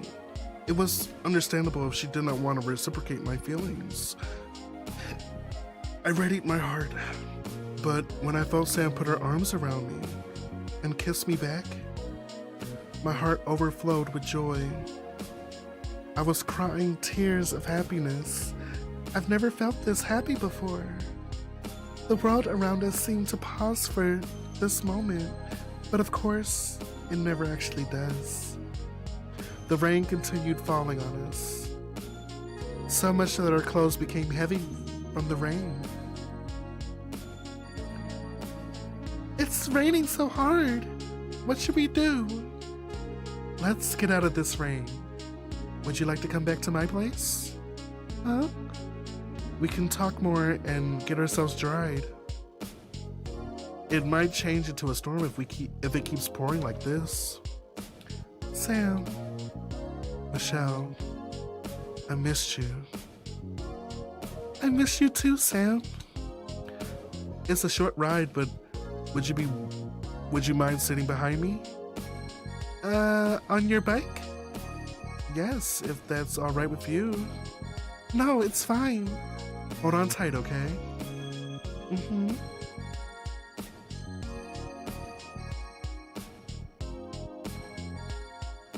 We rode away on Sam's bike. We laughed out loud. It didn't matter who saw us or heard us. We had nothing to fear. I felt cleansed. It was as if the rain that continued to pour from the heavens was no more than a light sprinkle. I held on tightly to Sam's rain-soaked back. I was elated. It felt as if a heavy weight had been taken off of my chest. The smell of rain on the asphalt pavement was earthy. It was a pleasant scent. It reminded me of the day I spent with Sam inside home. The memory of it was so vivid, still so vivid and sweet in my heart. It would be nice, I thought, to feel the cool sea breeze and the warmth of summer sun again with Sam. I don't ever want to forget that day in summer. Drive slower! Be careful, we're gonna slip! Just hang on tight, it's a short ride. We don't have helmets! How could you forget to bring one? It's alright, we're not far. Be careful! Okay. For the third time, I found myself in Sam's apartment. It was messier compared to the last time I visited. Dirty dishes collected in her sink. Empty takeout boxes and drink bottles were left on her table. The plants by the window had signs of wilting. Damn, Sam just stopped giving a fuck. Has she been keeping busy? I wondered. Sorry, it's a little messy. It's fine. I don't mind it. Here, let me hang up your jacket. I'll get you a towel to dry off. Thanks. If you neglect to water a houseplant, it will slowly wither and die. And if you water it too much, the roots would drown and the plant would rot. Since last time and now, was what was given enough, or was it too much? Would the plant be able to flower into the new season? I hope that it would. What I was to Sam and what she was to me, it was something that mattered. It wasn't something that mattered anymore. I wanted to know for myself what feelings I had for Sam and what feelings Sam had for me. You might have to start leaving some of your clothes here if this keeps happening. Huh? Did you end up eating, by the way? Huh? From the brisket place earlier. I didn't. I'm sorry to have interrupted your date. It wasn't a date. You want anything then? Want what? Something to eat to make up for your dinner. I don't really want to go out again in the rain. I could make something. I'm still a little hungry. Really? You can cook? You're always so surprised at everything I do. Do I seem like someone who can't cook? No, I didn't mean it. I didn't mean that. I'll make something. Any requests? Anything goes. All right. How about a black bean stir fry? Okay. Sam had me sit down and wait, saying her kitchen was too small to fit 2 cooks. I watched her prepare the meal. It didn't take her long to prepare the ingredients. She effortlessly cut up the vegetables she had in her fridge and fried the vegetables with some ground pork along with some garlic, ginger, pepper, and black bean paste to taste. Her little portable stove packed heat. When she turned up the gas, the flames quickly licked up the side of the wok and engulfed the entire pan.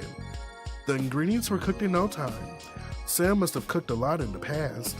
It made sense as she lived alone.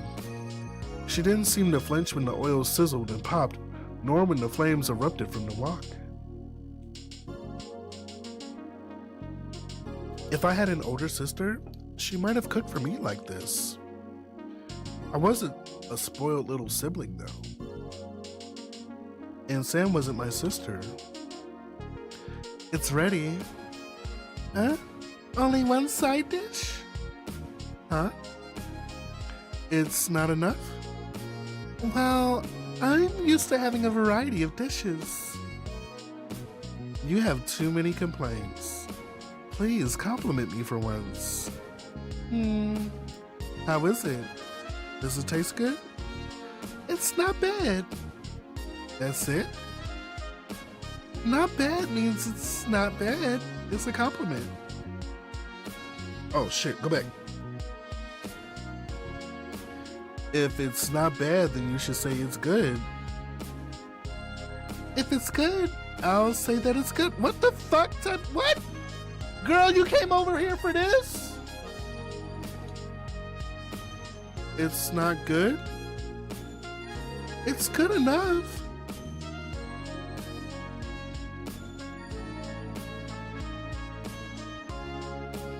To eat every day. Aw, Michelle. Yeah, you better fix that. Do you cook often, Sam? Sometimes. It's nice to eat home cooking every once in a while. I see. How about you, Michelle? No, my mother cooks for me at home. That's nice. I'm sure she makes great meals. Sam, I'm sorry. Why are you sorry? About my mother? It's been a long time. It's nothing to feel sorry about. You know, my dad was the one who cooked in my family. I learned how to cook from him. Black bean stir fry was his favorite dish to make. Oh, I see. My mother used to work quite late, so my dad was the one who took care of the household. We had a strange family dynamic, don't you think? No, not at all. I'm glad I could experience a part of your family. Michelle. Thank you, Sam. I'll help you with the dishes. Okay. It seems like the rain has stopped now. It looks like it. Will you be heading out? What would you like to do, Michelle? I should call my mother and let her know I'm coming home. I see. But I want to stay a little bit longer. I want to talk to you more. Is that okay with you? After what felt like an eternity, Sam answered me. That's all right with me. I'm happy to spend time with you. I missed you. Sam, I like the way you observe everything around you and the way you express yourself sincerely. But please know that I don't want to be someone that makes you uncomfortable or feel ashamed of yourself. I hope you can understand how I feel. Beneath her cheery disposition, there was a falter in her voice. Sam's lips were tilted upwards, but her smile was bittersweet. I could feel the weight in Sam's words. I shouldn't be replying her half-heartedly, nor should I take for granted her feelings. I was the one who had given her the cold shoulder. I had hurt her. I shouldn't expect Sam to still want more than this. In the heat of the moment, I said that I wanted her. In the heat of the moment, I was being true to myself. It was cowardly of me to run away the next morning. What I couldn't face the next morning was myself. What I didn't want to accept yet that I had feelings for Sam. I was scared. I was scared of the repercussions of furthering our relationship. But when we are together, it's as if the troubles in my mind had washed away with the rain. I wasn't afraid to be with her. Hard to please, red flag. Sam, there's so much I don't know. All I know is that I keep thinking of you. I missed you. I missed you so much. Michelle, the one thing that I'm certain of is that when I'm with her, I don't want anything else.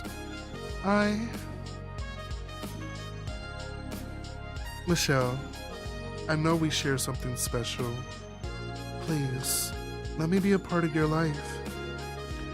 Even after the summer is gone, I still want to be here for you. Sam, please. It doesn't matter if summer is over. Please be with me. We held each other for a long time. When we broke free from each other's arms, I saw that Sam was smiling from tooth to tooth.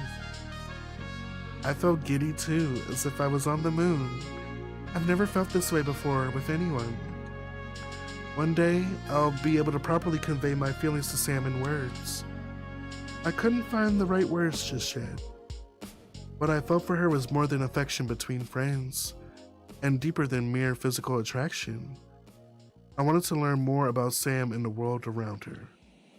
I hate that this track is so loud, and for her to learn more about me. The vocabulary would come to me soon, I know. Finally, shit.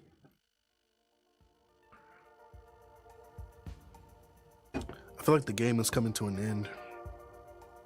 Later into the night, I asked Sam to put on a movie for us to watch. She dimmed the lights and put on a video. We watched a movie on her bed. Oh, I just realized this is all one room. Damn.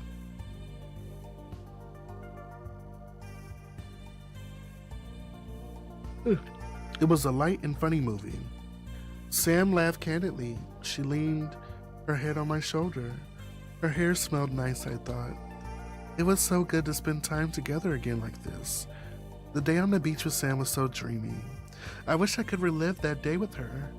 The past cannot be undone, but I hope that I could be strong enough not to repeat it. I believed in Sam's words. When she said that she missed me and wanted to be with me, my heart swelled.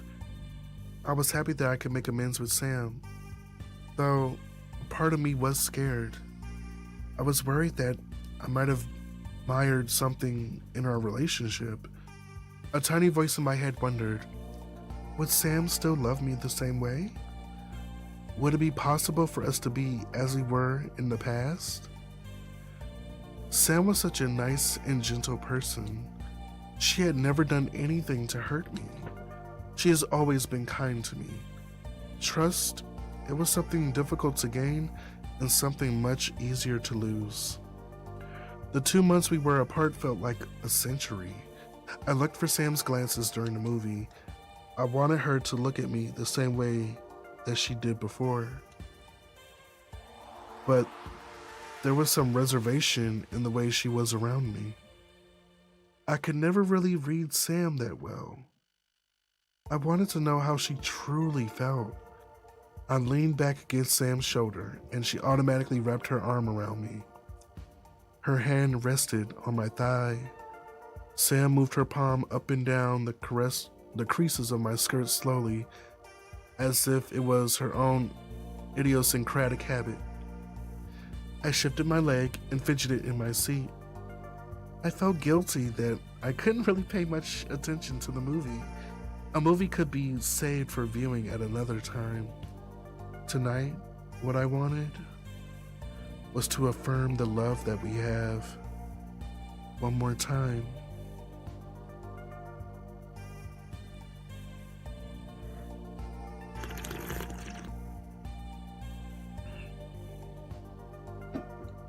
Michelle, Sam, I missed you.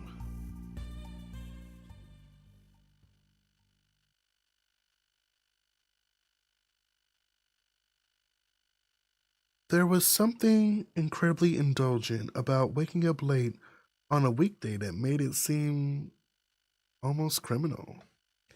I had stayed over at Sam's place. She said, fuck her mama. It was late morning by the time the light of the sun streamed through the window blinds, its warm rays landing softly on our bodies. It gently woke us up from slumber. We took our time getting out of bed. The world outside had already been long awake. I could hear the sounds of cars and the activity of people outside while we were still comfortably laid on the bed. I felt Sam drawing slow circles on my back. I turned to face her. She was beaming with a radiant energy. It was dazzling. I felt shy. I wasn't used to being with someone like this. I buried my face into Sam's shoulder. She responded by tenderly wrapping her arms around me. It wasn't bad, I thought, to be close to someone like this. Being held and touched, it made my heart race. It was a beautiful September day. The sky was so blue, there was absolutely not a cloud in the sky. The air was refreshingly clear after the heavy rain last night. I was glad I could share this morning with Sam. We eventually got out of the bed. We showered and got dressed. I borrowed some clothes from Sam. I had trouble picking something out at first.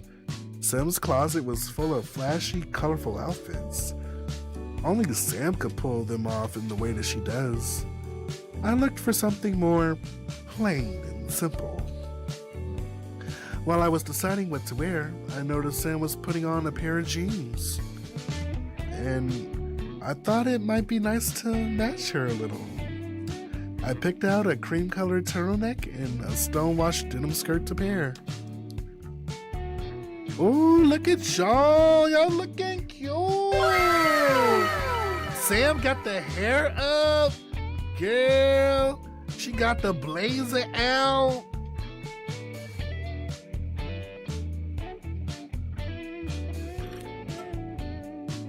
What do you think? You look great.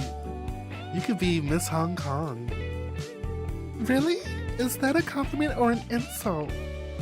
It's a compliment. I'm saying it from the heart. You're beautiful. Do I look too young for this look? I don't want people to mistake me as your younger sister. Huh? I think the clothes look really fashionable on you. You look like the cool and independent woman that you are. Really? I hope I can match you. You look really stylish today. Oh, Michelle, I think we look perfect together. Your hair. It looks good this way too. Oh, thank you. Will you be heading to your shop later today? Not today. Today is my break day. Really? I didn't know that. How about you? You don't have to go into the office today? No, I don't. I was given the day off. Why don't we go somewhere then? Where? There's so many places we could go. How about Ocean Park? It won't be too busy on weekdays. I don't really like amusement parks. Aw, really? Are you scared of the rides? I'm not afraid. They aren't exciting enough to be worth the lineups all day in the sun. You're quite amazing not to be excited by amusement parks. Is that so? I just think we're a little too old for them. Oh my god, she is so annoying. You're never too old to enjoy something. I suppose. It's just today, I want to look good in front of you. Oh, could you be any more insecure? Jesus. Michelle, I feel the same way. I want to show you off today.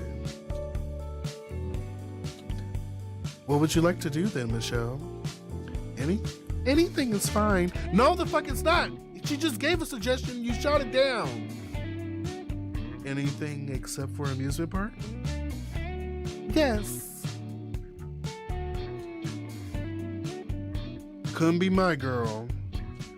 No particular destination came to mind for either of us.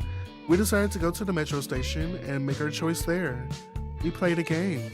One of us would blindly point a finger at the metro map and we'll go wherever the finger landed on. It was decided by rock, paper, scissors, and then I was the lucky loser. I approached the metro map, closed my eyes and spun around, and my finger pointed to Simsha Sui. Simsha Sui it was. It was a silly game we played. The station officer made judgmental looks when we went through the fare gates, but who cares what he thought about us? We hopped on the southbound train. I don't know why I can't read. The late morning train was so much more relaxed compared to the early morning train. We took our seats. We were able to get adjacent seats without effort. As soon as the train started moving, Sam leaned onto my shoulder. She gave out a slight yawn. I thought to myself, would she enjoy working an office job? She normally has her shop open till late. It would be a major change of pace for her. Would I enjoy working as a shopkeeper? I would be less reliant on my coworkers and more on myself to manage the business. It must be difficult in some way too. I can't believe I would have never met Sam if not because of a broken shoe. If it wasn't due to a fluke accident, we probably would have never crossed paths. Despite how different our lives were, we were able to understand each other. It's funny when I think about it. The next station is Simsha Sui. Doors will open on your left. We arrived at our stop shortly. Our destination wasn't far. We didn't have anything planned, but with this good weather, I'm sure anything would be enjoyable. We followed the flow of late morning commuters. Our first stop was the shopping plaza near the station. What's better than shopping in the city? We had a leisurely time browsing through the stores. We tried on some cosmetic products and clothes for fun. What do you think of this outfit on me? Way too old. Huh? Too old? Coming from Michelle? Coming from Michelle? What do you mean by that? What you have on looks like something I saw my father wearing once. Huh? Well, I was going for the folk look. What? Like a cowgirl from the American Wild West. Like Patty Page? Not exactly. I was thinking Kay Rivers. Who? All right, Michelle, I want to see you try something on. I don't really see anything that I like. Let me pick out something for you. Please help her. Help her!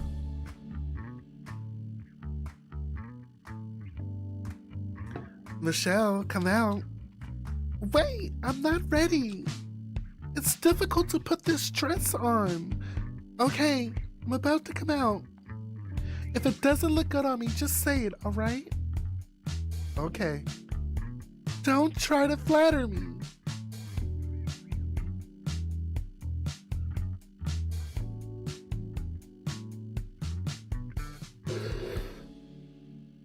To Sam.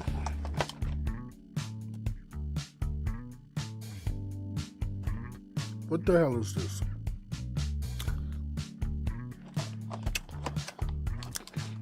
You know what? It's 1985. So, what do you think? What? Are you holding back your laughter? No, I just think you look really sexy. Stunning. I think it's perfect on you. Really? She do need something to snatch her waist in because she got a nice little body. But I don't know if I like this fit. It's a very modern look. No. An open back dress is too revealing. Not at all. My underwear is totally see-through. I'm changing out of this. Michelle, don't forget to try on the other outfit. I picked out something to match too. Oh.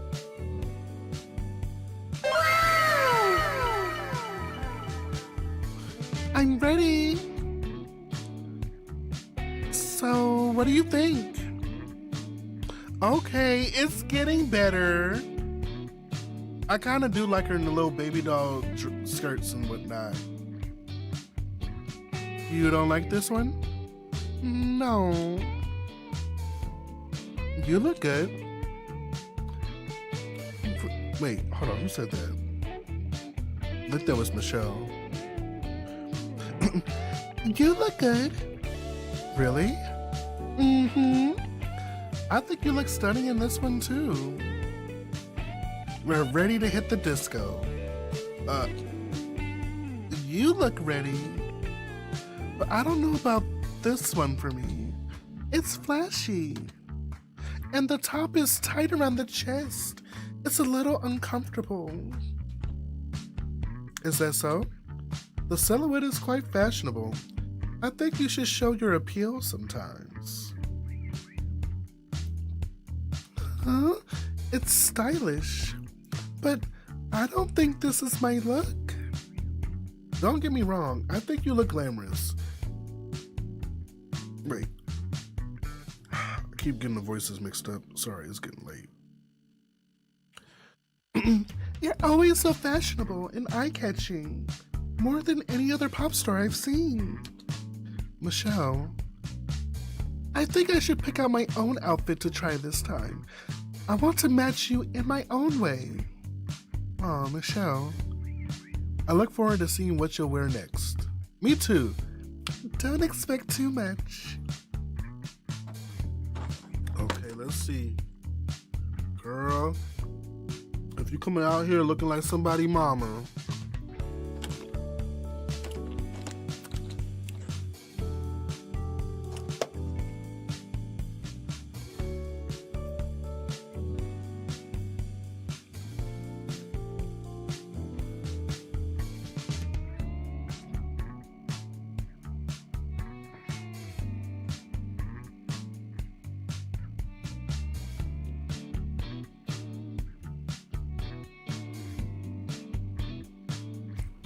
I'm sorry, I'm just trying to chill.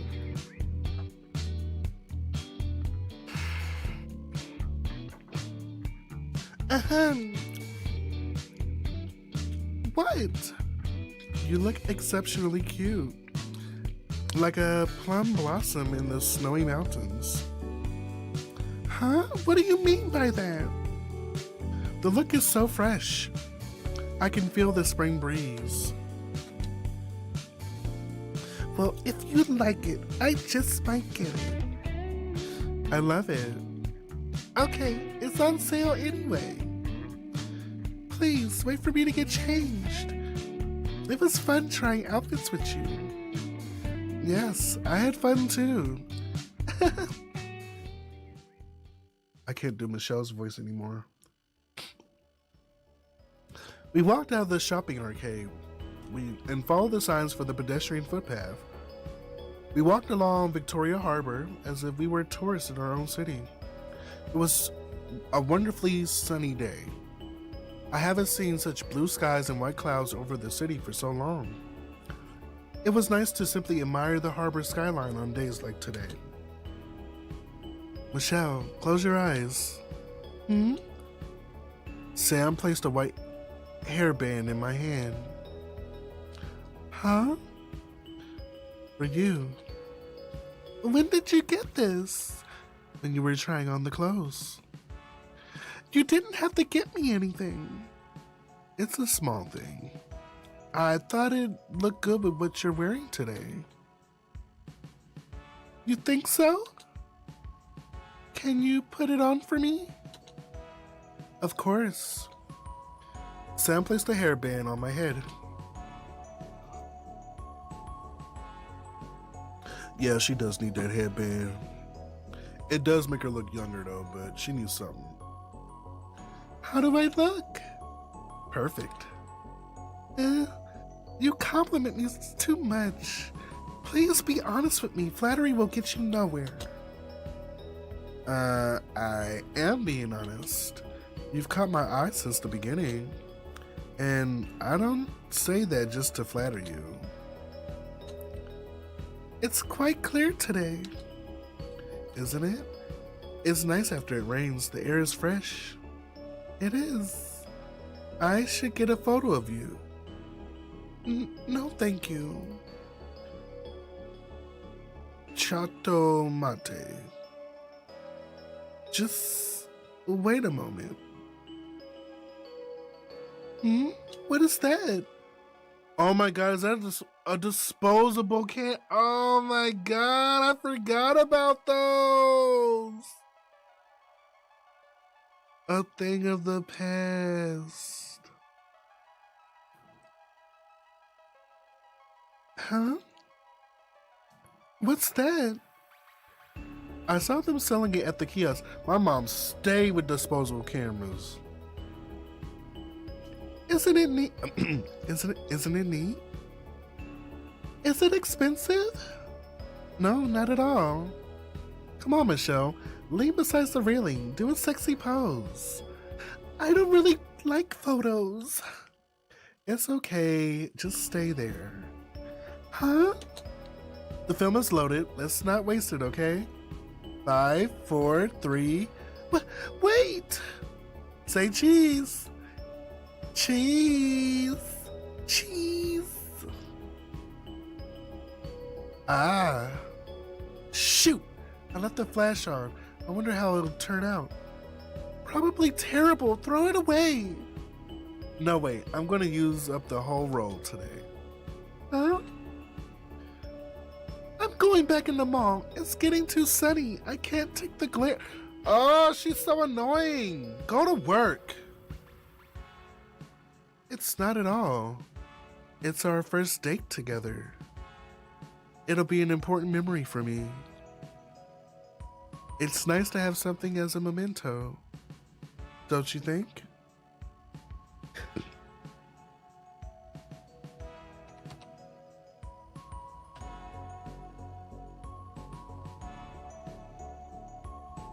It is.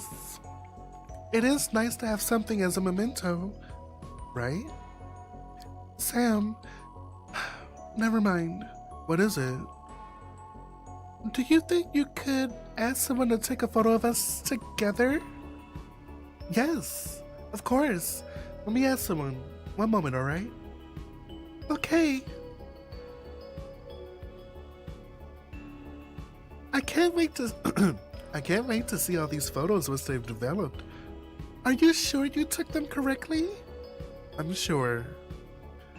Oh, look, the ferry's coming in. Want to get on the ferry? We can continue our date on the island side. We can just get back on the subway to get across the harbor. It's faster. Come on, it's a wonderful day to be out. Let's have some fun. Enjoy the view. Ferry fare is cheaper too.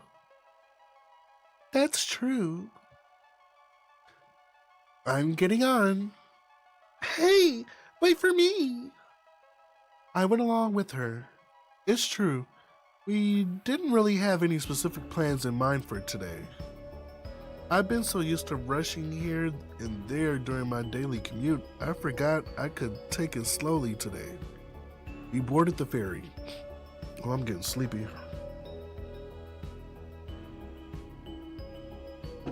The wind carried the strong, salty smell of water, but it wasn't unpleasant. It wasn't a long ride. I watched the familiar skyline get closer. The skyline had changed so much over the recent years. I wondered what it would be like for Hong Kong in the future. Will the view of the mountains be covered up by buildings someday? Will the landmarks I recognize still be there? Would I be in the future? And where would Sam be in my life?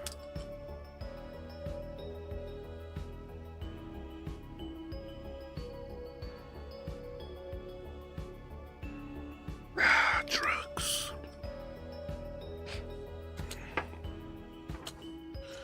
I shouldn't think about these things right now. Today was a relaxed day for both of us. If I was at work, I'd probably be having lunch at my usual spot near my workplace at this time. I questioned if things were going smoothly without me.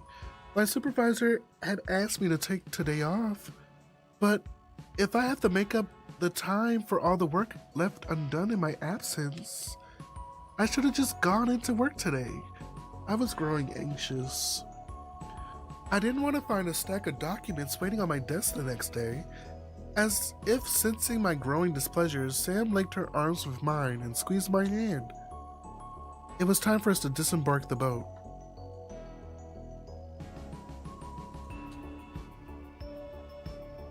Look, there's a ding-ding tram waiting for us. Hurry, we have to hop on and make our escape. We're not in a movie.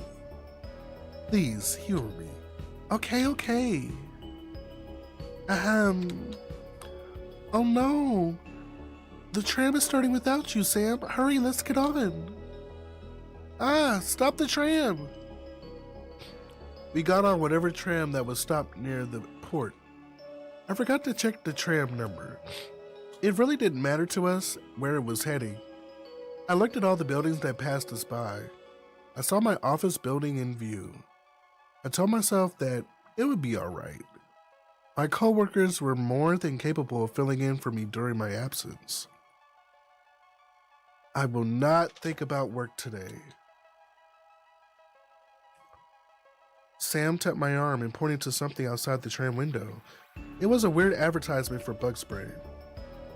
Hey, don't stick your hands out of the window. My father once told me that he saw someone lose his arm on the tram. Does that actually happen? It did, and it could again. Really? The tram moves so slowly. It's still dangerous. Be careful. All right. Now that I think about it, I haven't ridden a tram in a long time. Is that so? Do you use your bike instead? I know, she's so aggy. You know, my cousin is an actuary for an insurance firm. She said that motorcyclists are 7 times more likely to get into fatal accidents. That's crazy. Are you worried about me, Michelle? I'm just stating some statistical facts. Well, I don't take it into the city that often anymore. The roads are getting busier and busier. I mostly use it when I'm going to the countryside. I see. Do you drive, Michelle? No, I never learned how to drive. I see.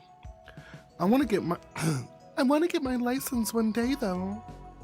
So it's something I've been putting off for far too long. There's no need to rush. There's so many bus lines these days, and they're always talking about expanding the subway. I don't think they'll ever build one all the way to Kowloon City. Maybe someday. I'd like to go on a road trip someday. A road trip?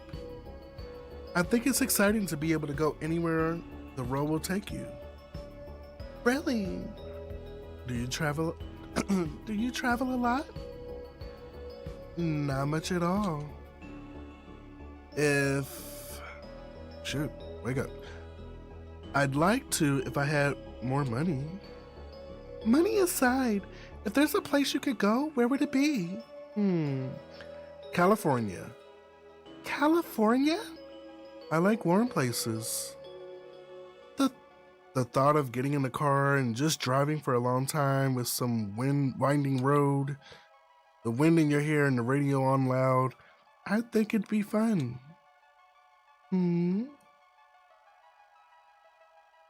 I thought you had already been there before to visit your brother. It was a short trip, and I didn't really get to go anywhere then. It was one wedding banquet after another, and then I had to fly back home with my dad. I see. I want to see the ocean again from the other side of the world. I never like to be anywhere far from water. It just doesn't feel right. Hey, Gigi. Are you a fish? Perhaps in a past life. Say, what is it? Do you ever think about where you'll be after 1997? Your brother lives in the United States. I'm sure it wouldn't be difficult for you and your father to get a green card. I thought of it, but Hong Kong is where my livelihood is. If we left, there would be no one to take care of my mother's remains. More or less, everyone that I know is all here. To uproot myself and start all over, I'm not sure I would want that for myself. Hong Kong is my home after all. It's a place filled with important memories.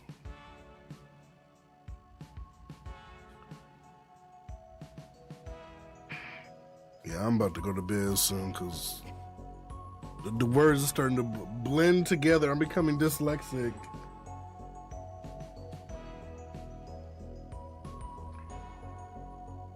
Don't you think? What? Don't you feel uncertain about what the future holds? That date is just another 10 years away. Do you really see yourself living freely then as you do now? We don't know what the future will be. The handover is an inevitable outcome. We have to think about it now. My coworkers are always talking about it. Some already started their immigration applications. What about yourself, Michelle? Do you plan on moving away? Me? I'm not sure. I don't have relatives overseas who could sponsor our immigration. If I go, I'll go anywhere our passports will allow. Perhaps Canada? It seems like a peaceful place. The air and weather might be good for my rheumatic mother. Rheumatic? Yeah. Canada, huh? I've never seen snow. It might be nice to visit in the winter. I thought you said you liked warm weather. I never said I didn't like snow. I want to try skiing someday. Are you entirely pessimistic about Hong Kong's future? It seems so unstable. Girl, that's the state of America right now. I fear that our civil liberties won't be protected. It's better to leave before it gets worse, I guess. If everyone packed up and left, what would remain of the city? What's wrong with what's wrong with people wanting to live their own lives and achieving their dreams? I hope for a democratic future. As long as people are willing to stand for what they feel is right, we can enact change for the better. Yeah, I'm so gone, yo. I'm gone. I want to treasure this city. Its people, its culture, its history. If we don't try to protect it, who would? And we shouldn't stop at protecting the status quo. We should try to make it a more prosperous society for everyone. It's the right thing to do. That's not realistic. Well, even if I moved away, I'll probably find myself coming back one way or another. It's hard to leave behind something completely. You talked so tough. Really? It's just my honest opinion. The future's not decided yet. We have the ability to decide it for ourselves. Well, if you didn't have any plans on moving, I might as well stay and see how it goes. I just started my career. I want to see how far I can climb. Michelle. What? Are you starting to get hungry? Want to get off here? I am a little peckish. All right, let's alight.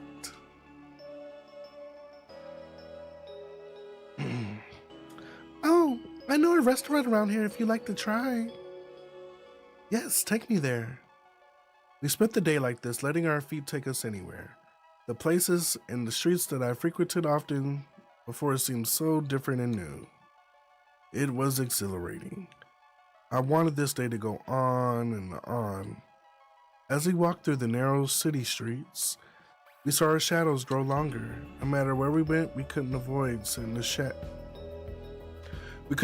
setting sun at our backs.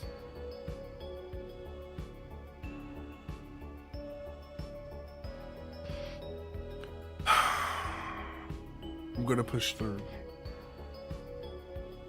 I'm gonna give it 15 more minutes. I'm gonna push through. I can do it.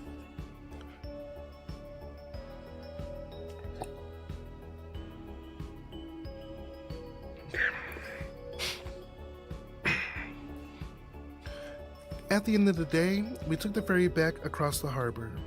Good night, Misha. The wind on the water was cold. I could feel the season changing. I watched the sky slowly darken with Sam.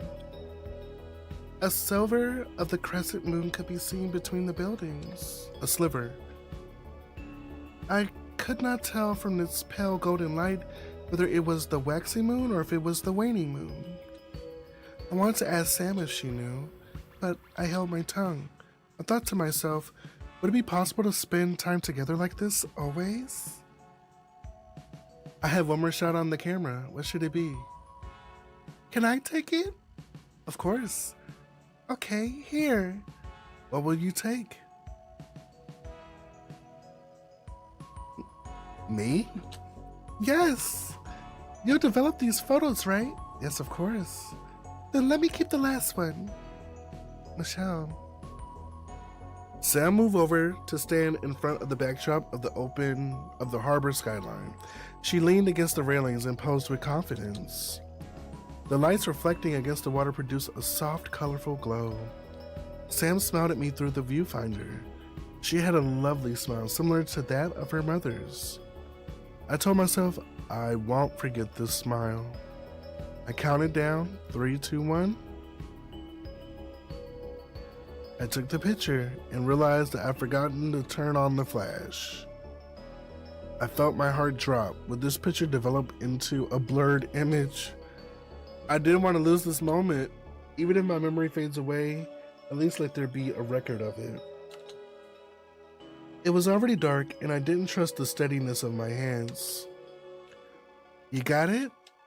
Sam kept smiling. There was a sincerity in her smile. but I couldn't help but fear the unknown. I think so. I'm excited to go develop these. Want to get them done now?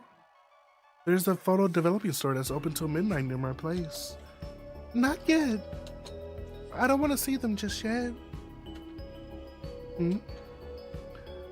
I want to keep today in my memory for a little bit longer, so I can look back on them later with fondness. Michelle. It had been a thought lingering in the back of my mind that I would eventually have to go back home. I was courageous when I was with Sam, but I feared that once I returned home, I would go back to my old way of thinking. I didn't want to be alone with my thoughts just yet. I'll be here for you. We can be together like this again and again, and create many more memories together. Sam, I know. I just had a good time with you today. I'm scared of losing it. I don't want today to end. Me too. I wish to be together longer like this. Sam, but I'll be here for you tomorrow and the next day. There's nothing to fear. Sam, I want to be with you more too. But I should be heading home. My mother must be worried about me. I'm really sorry. I'm really sorry that I can't be with you more than this right now. That's all right. You think I won't let you go home? Well, no. Do you want to see me again? I do. I want to see you again. Me too, Michelle. I want to see you again. Sam, I feel so ashamed. Not because of what we've done, but because I have to hide something. You're a good person. That's why you feel this way. Sometimes the truth can hurt someone more than a lie. And other times it hurts more to lie to yourself than it does to pretend for another person. Whatever you choose to do, the most important thing is your own happiness. That's a word. Sam, can you accompany me home?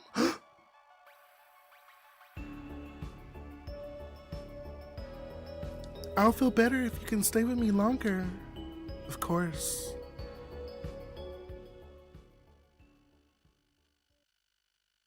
Chill.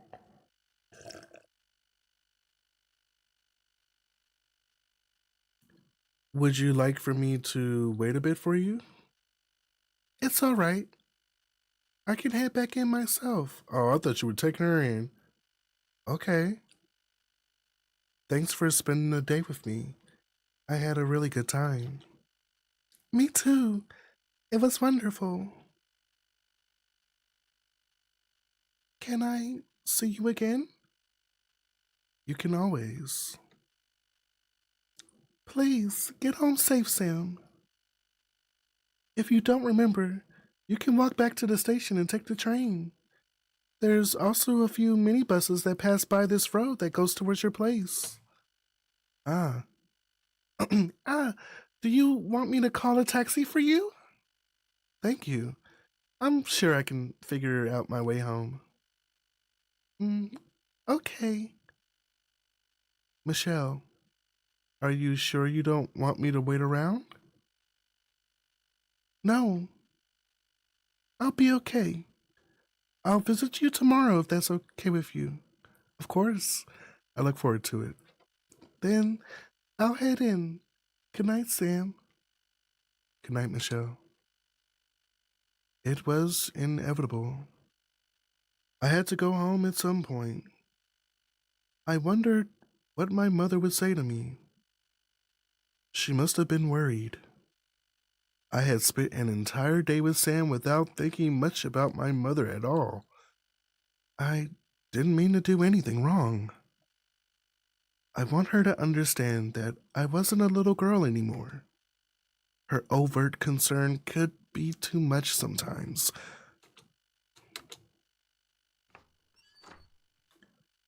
I'm home. Mother? I looked around the kitchen. The kitchen was spotless. All the dishes were put away. I saw that there was no food left out for me. It seemed as if my mother had gone out or was already asleep.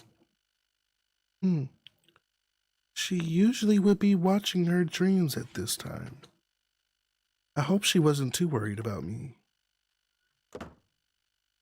A door opened. A mother came out of her bedroom. She did not look pleased. Chung Fong Ha! Where have you been? I'm sorry, I've come home late. Do you know how worried I was? I'm sorry. I was about to call the police. It wasn't anything. Please, I'm not a child anymore. Don't worry about me so much. Not a child? You're my daughter. How can I not be worried about you? Why don't you listen to me sometimes? Bitch, do you see what the fuck you wearing? That's why. Was it a boy you were with? Why are you so quiet? Answer me. I wasn't with a boy. Then what is it? What made you become such a misbehaved girl these days? I am a grown-ass woman. I'm independent, I'm smart, and I got my own job. I'm gonna do what the hell I wanna do, lady, and you ain't gonna have nothing to say about it. Now take your ass back to bed. And next time, when I come home, I better find my food on the damn table. And if I don't, it's gonna be a motherfucking problem. Understood? Aight. What? It's nothing. Nothing? You never used to be like this. Where did you get those clothes? Huh?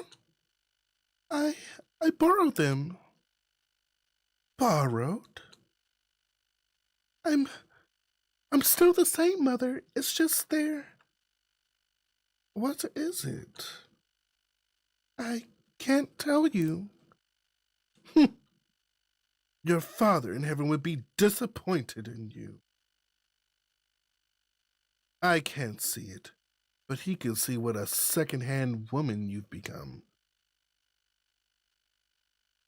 Oh, wow, that's fucking crazy. Not my soundbite not working. All right.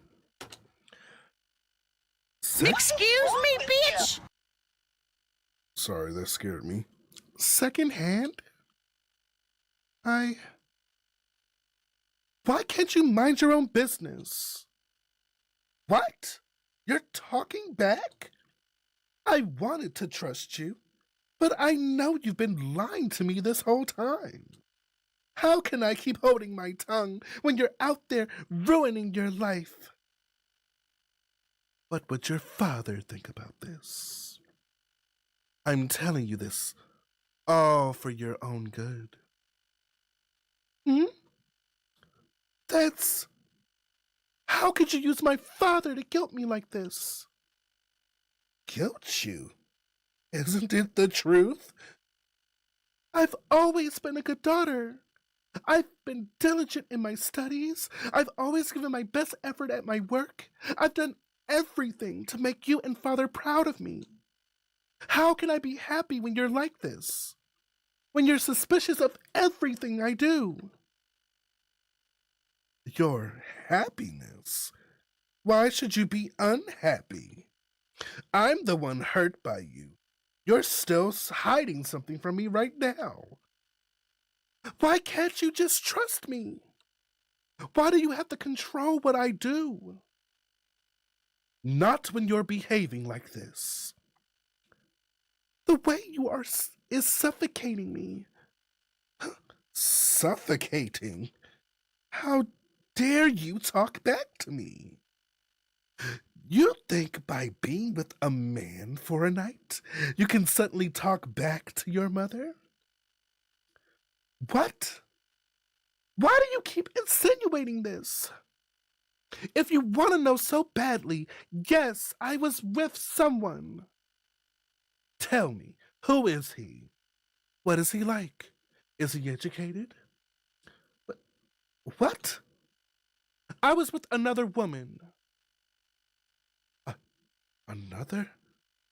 Another woman? What? Is he married? An affair? No. I was together with a woman. We're together as lovers. Huh? Mother, I'm lesbian?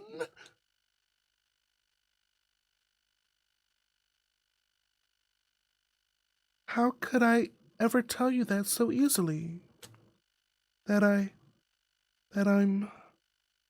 The words choked in my throat. Mother, was it Hong Kong University? Was I a bad mother? What did I do to make you turn out like this? Mother, I can't look at you right now. Mother, I will go.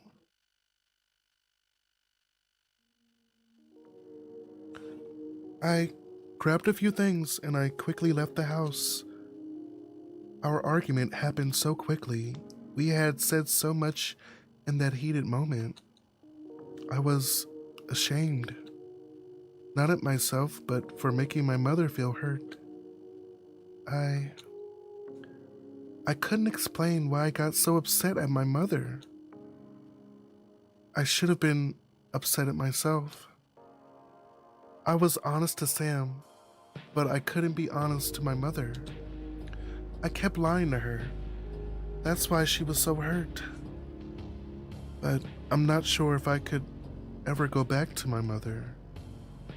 I'm not sure if it was the right thing to have told her the truth. She was in such a shock. My mother's heart is so old and traditional. How could she ever accept this part of me? She must feel ashamed and disappointed in me. I'm sorry. If my father was still here, I'm sure he would be upset that I've become something of scorn to my mother. And he too, he would be ashamed of what I've become. I want my parents to be proud of me, but I just can't. I can't be everything for them. I can't be the daughter my mother wanted. I can't be the one who will make her proud.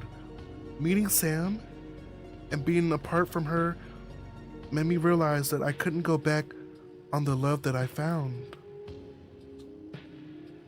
I was happy when I was with her. I was truly myself. I couldn't go back on that.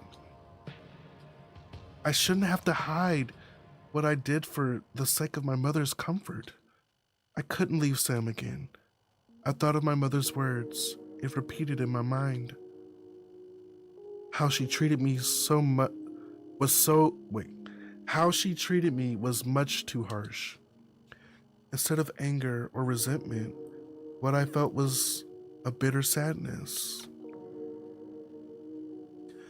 Hot tears poured from my eyes. I've become their disappointment. I didn't want to second guess myself again. What I did wasn't wrong, right? I just know I couldn't go back to my mother. I felt so guilty and ashamed to have caused her this pain. How could I ever face her again after this? I cried, alone outside. The familiar street no longer felt like a part of the welcoming neighborhood that I once knew. I wasn't sure what to do. I had recently gotten Sam's number, but would she be alright if I imposed on her? The conflict I had with my mother was mine alone. I shouldn't have to involve her in this. I had all my bank cards. I'm sure I could find a temporary place to stay. As I was looking through my bag, I felt someone tap on my shoulder. Michelle? Huh? Sam? You're still here? I thought it might be good to wait on standby.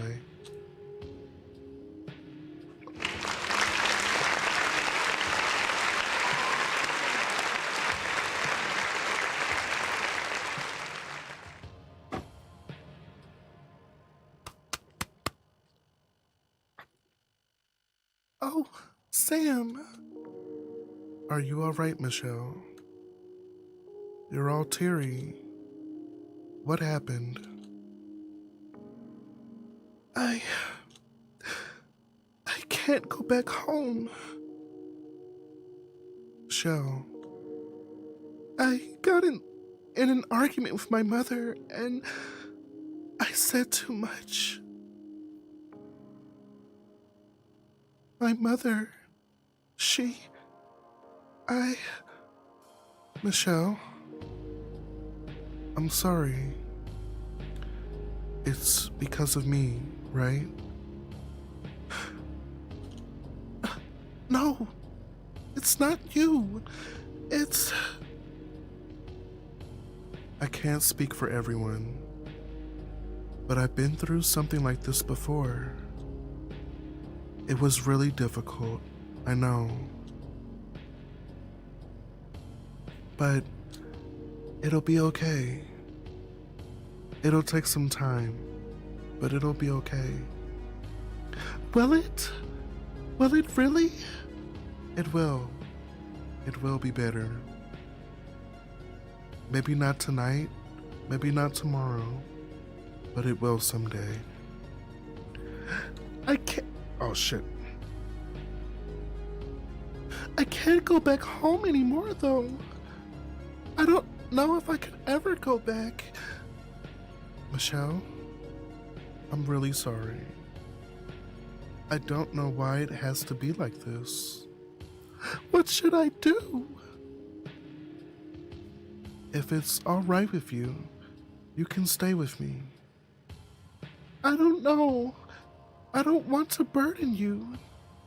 It won't be. I don't want to force onto you my own problems. It's not just your own problem to face alone. I'm here for you. You're really important to me. I understand your situation. Not everyone can understand so easily. It's not easy.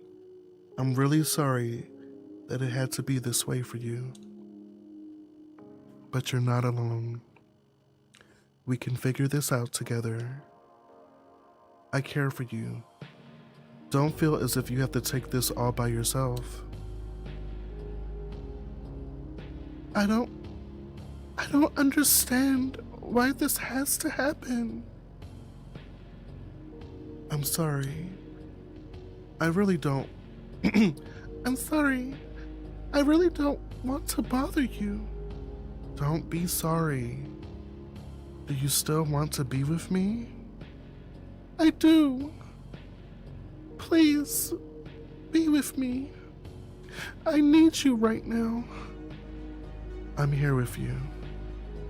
Let's look forward to something better. Your mother will understand someday. She loves you. And it will be different someday, I'm sure. It'll be all right. Sam, can I go back with you tonight? Yes, let's hail a cab. Thank you, Sam. We hailed a cab back to Sam's place. I cried on her shoulder the whole car ride back. I started living together with Sam after this.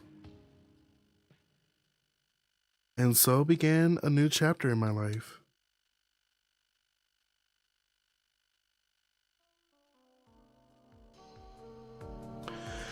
Several months have passed since I had that confrontation with my mother.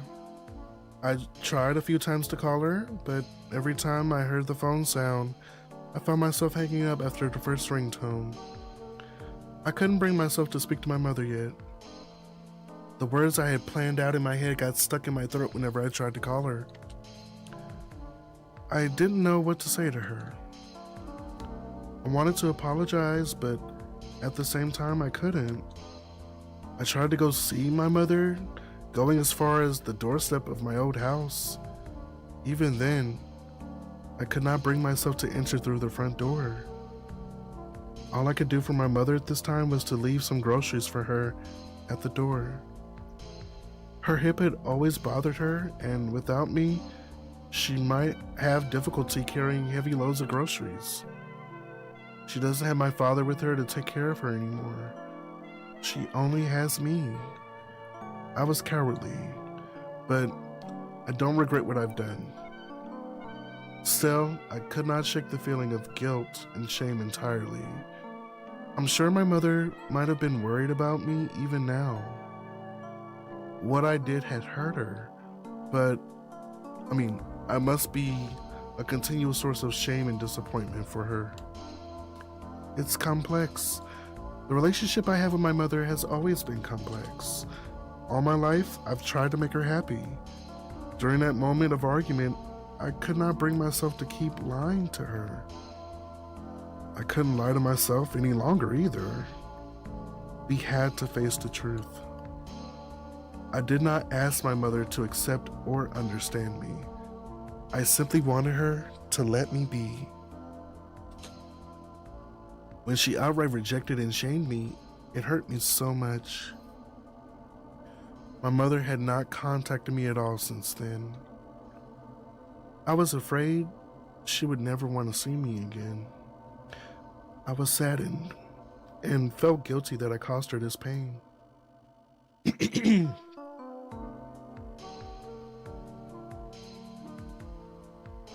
Nevertheless, I have to keep going forward with my own life. I have to be true to my own happiness. Oh, it's so cute and cozy now. Is the plant living now? The house plant? Since I have started living with Sam, a lot has changed for me. I never thought in 100 years that I would change jobs, but with Sam's encouragement, I applied for an editor position within the same company where I worked. And to my surprise, I got the position. My coworkers and boss were all supportive of the change. Writing was something I wanted to do since I was in school, but I didn't have the confidence to pursue it then. It can be quite challenging work at times, but I enjoy the creative freedom that comes with my new work. I have to say that I'm quite pleased with the way things are progressing with my career. Sam too had experienced a few changes. Her store was getting busier, and she finally gave in to the advice of hiring someone to help her out at the store. It has given her more time to work on her personal projects with film archival. The past week, she was able to get a local theater to screen an older French film, Olivia. I had a classmate who studied French, so we were able to put together the subtitles for it. I think it's wonderful that little by little, we're able to move forward together in achieving our goals and dreams.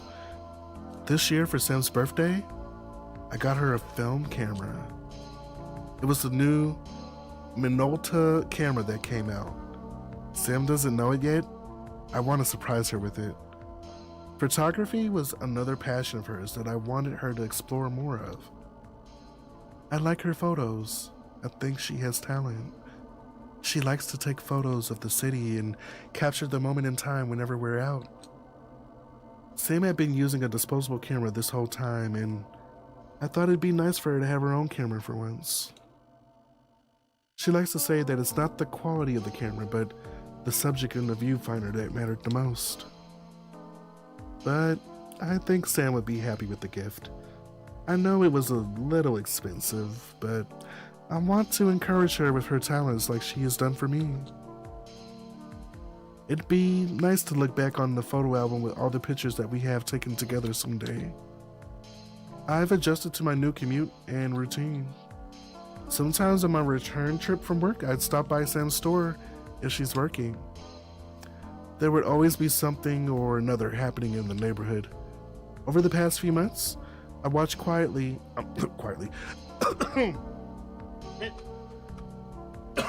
Excuse me. Over the past few months, I've watched quite a number of Sam's movies. I can see why Sam enjoys collecting and curating her selection of films. There's a certain magic to film that can't compare to your own vision and imagination that comes from reading a novel sometimes. There's another movie that I watched with Sam that I quite like by the name of Carousel. I've cried just about every time I watched it. I asked Sam to put it on so much, she said the tape could wear out any day now. I think she just doesn't want to watch it anymore with me though. I don't think I read that right. I tried a lot of new things with Sam. I gave it another chance and I went dancing with Sam. I became friends with a few girls from Ruby. I can understand why Sam respects and looks up to Cecilia so much. She takes good care of her staff and her friends. I learned a lot from her too, on how to manage professional business and personal affairs. I hiked a few of the local mountains with Sam, and I had even camped on the beach with her. Even if our schedules don't quite match up sometimes, we do our best to make up for the time somehow. What I'm looking forward to now is making it past the busy Christmas season.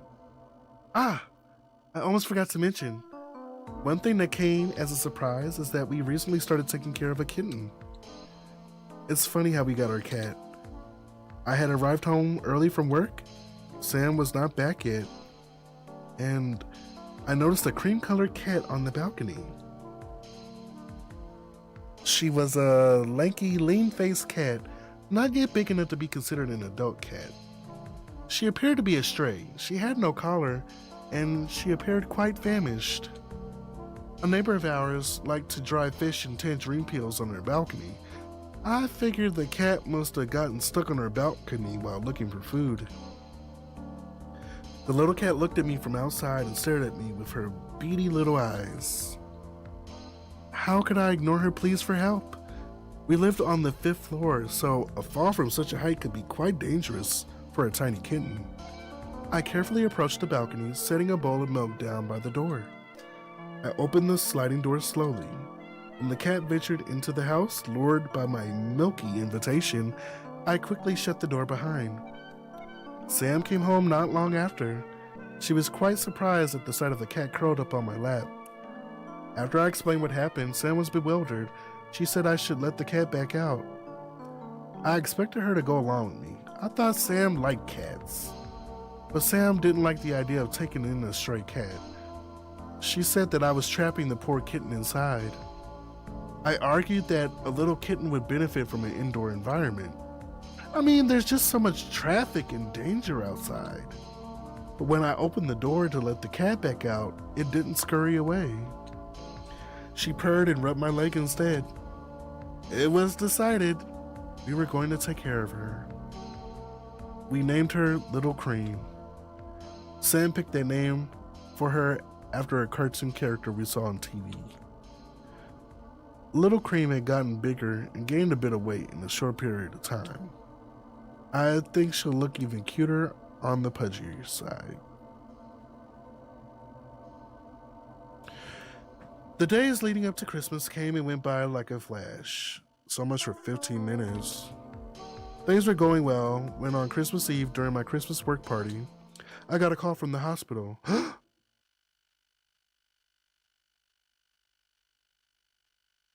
Oh my God!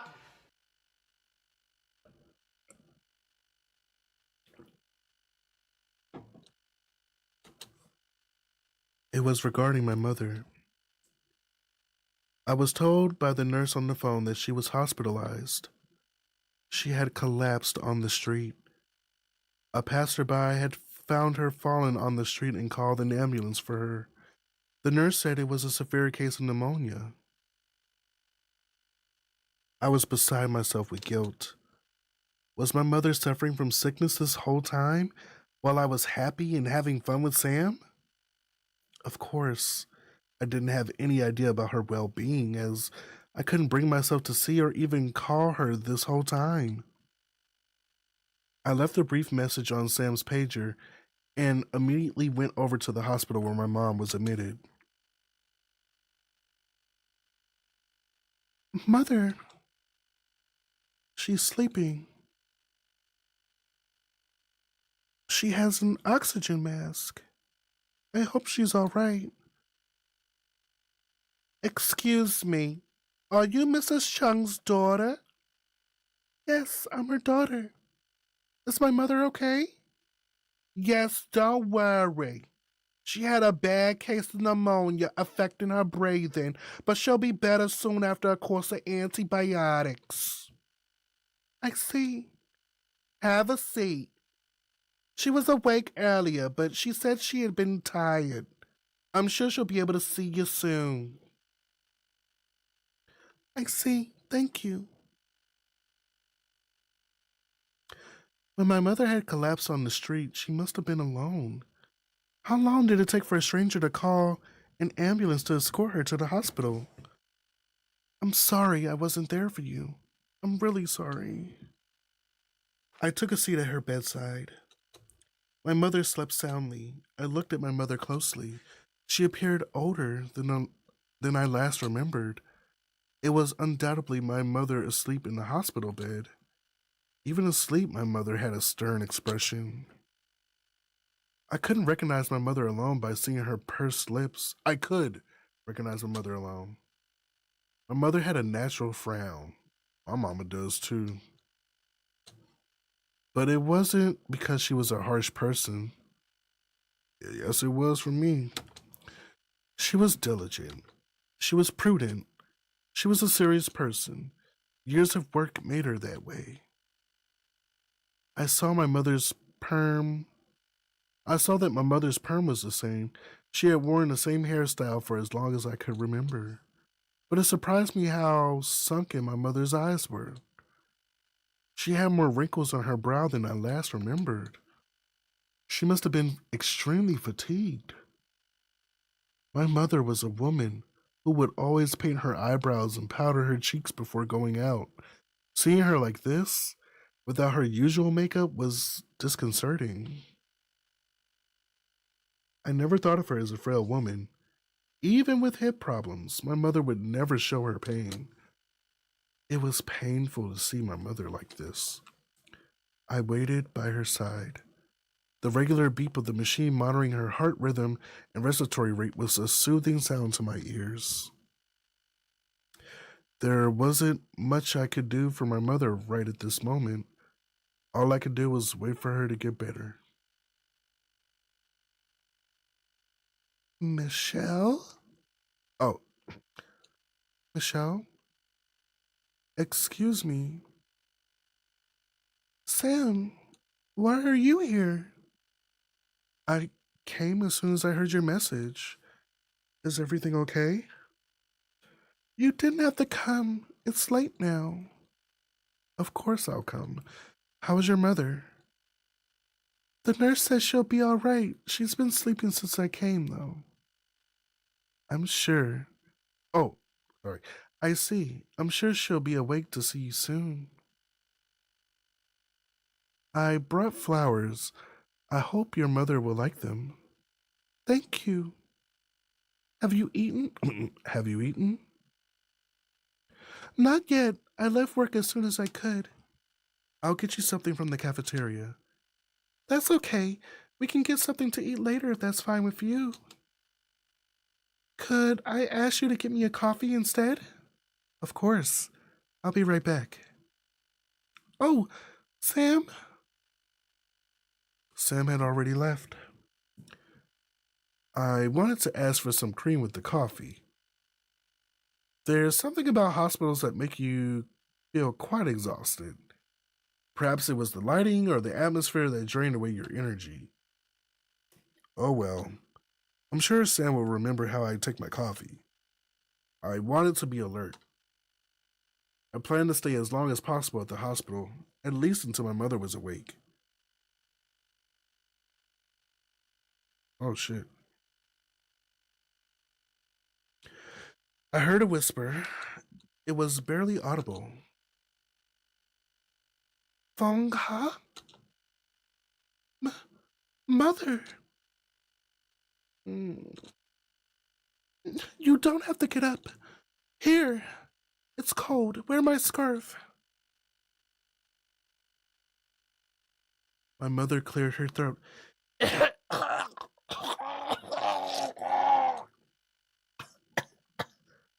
She spoke again. Her voice was thin but clear. Have you been eating well? You look thinner. I have. Don't worry about me. Please rest. You don't have to sit up. I'm sorry. I wasn't there for you. I'm really sorry. How's your work? It's going well. I changed jobs recently. Does it pay better? No, but it's something I enjoy more. I see. And you, Mother? Is everything all right? I'm fine, except for this pneumonia.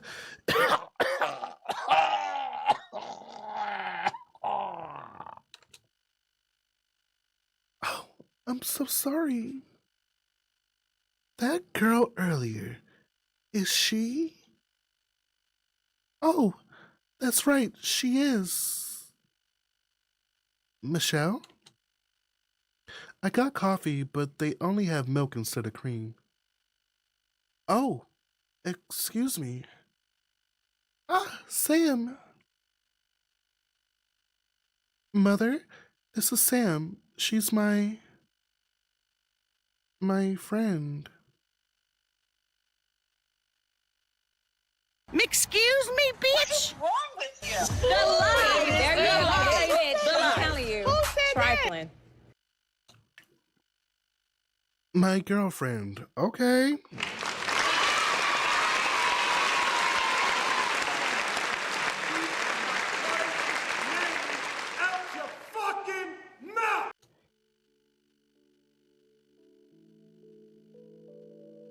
Good evening, Mrs. Chung.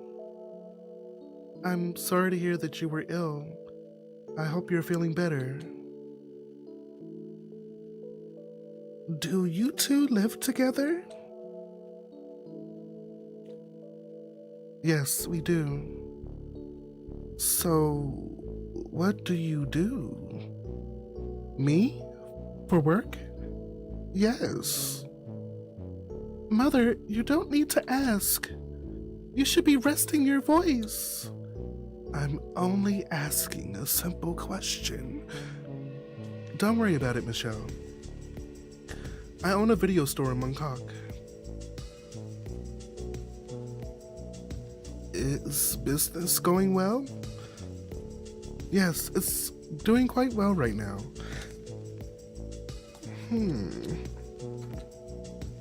You look familiar. Do you do anything else? Mother! Oh, I get this question a lot.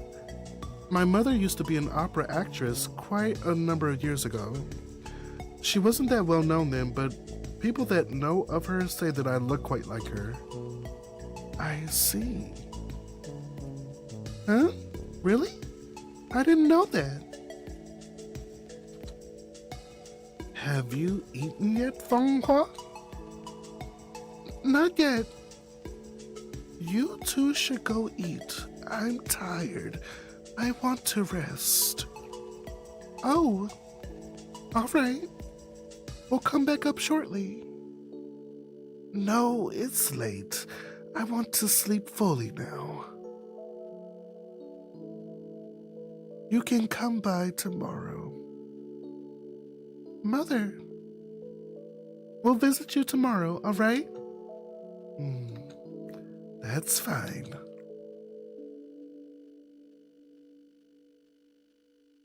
I was terrified. I was holding my breath every time she was about to speak. You shouldn't be terrified of your mother. I'm glad to see her in good spirits. I'm sure she'll be out of the hospital soon. I think so. Isn't she as sharp as ever? There's so much judgment in every word that comes out of her mouth. I can see she cares for you a lot. Really? Do you feel better? It's been a while since that time. I don't know. I do feel somewhat better. I just hope things will be better between us. I'm sure it will. We can visit her again tomorrow. Let's have a lively Christmas party with her. I'll bring the karaoke box. She's not one for lively things, and I don't think the hospital will allow it. I'm kidding about the karaoke box. But really, I think she was very happy to see you. You really think so? Michelle, don't cry. It'll be all right. Sam, we can visit her more often from now on. Do you think she's okay with me? I'm not sure, but she seems to have taken an interest in you. My mother doesn't usually ask about other people, so I think it's not a bad start. That's good. Much better than you were thinking, right? I suppose so. I'm sorry, I let her ask you all those things. I got scared and froze up when she asked those pointed questions. Don't worry about it. I'm sure those were things she wanted to know for a while now. She was just concerned for you. Please, don't dislike my mother too much. She's just like that. I don't mind at all. My dad used to have such a bad temper with me. I can hardly believe that with how relaxed he is now. Right? I think you and your mother are alike in some aspects. Huh? Really? Really? Oh. What was that about your mother being a theater actress? You never mentioned that to me before. Oh, that? It never really came up in conversation. Where did she perform? She was a traveling Cantonese opera singer for many years. Though her dream was to become a film actress, she did end up starring in a few films in the 50s. But somewhere along the way, she met my dad and my brother. By the time I was born, she had already retired from film and returned to the theater stage. But my mother had always kept her love of film. She brought me with her to the theaters to see all kinds of movies throughout my childhood. I see. She's one of the reasons why I like collecting films. It's a small way of preserving the past for me. Sam? Hey, there's no need to cry over that. Let's eat before the food gets cold. All right. Hey, why didn't you order the clubhouse sandwich? What about it? It's past 9 p.m. You're not worried about the carbohydrates in your rice dish? I'm starving. I want to eat a big bowl of rice. Share me some of your curry brisket too. Okay. Here.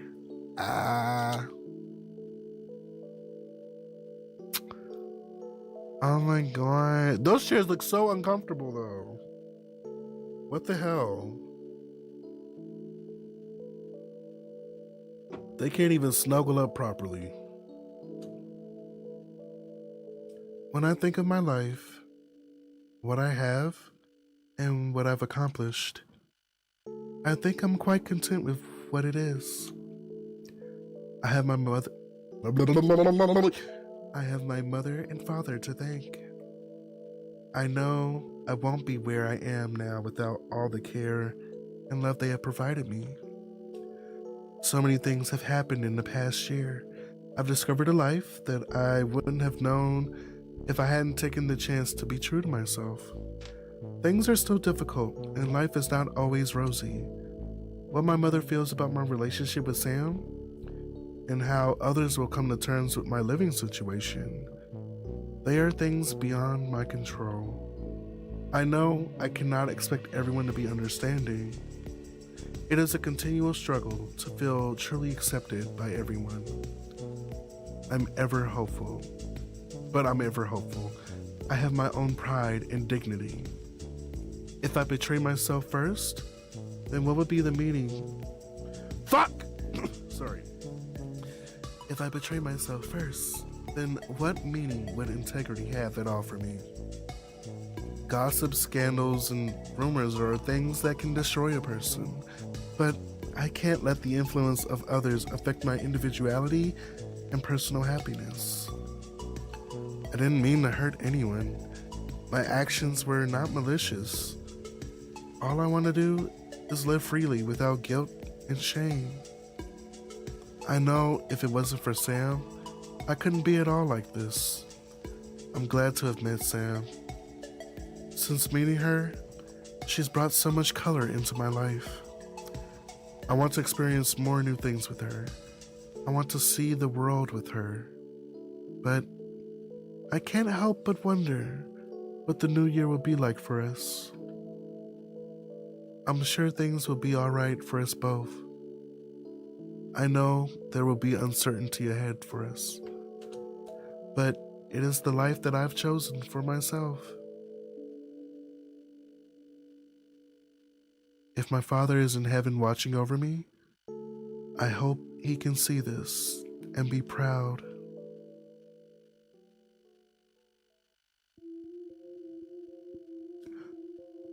It's over? It's the end! Oh my god!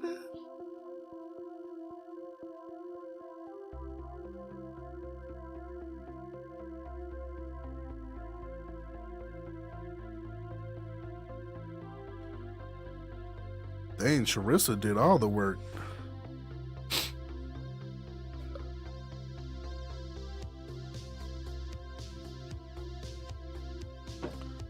Wow. We did it. We finished the game. I had a feeling it was near the end, so I didn't want to like end on a cliff note and then we come back and it's like 10 minutes.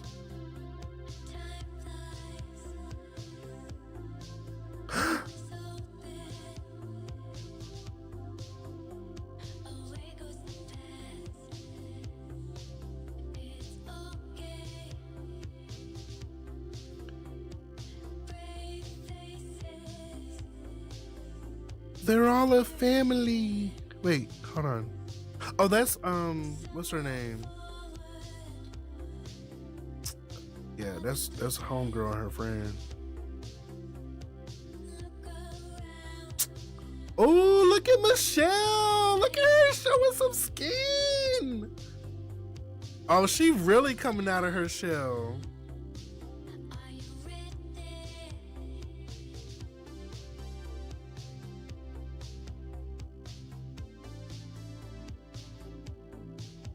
Wow.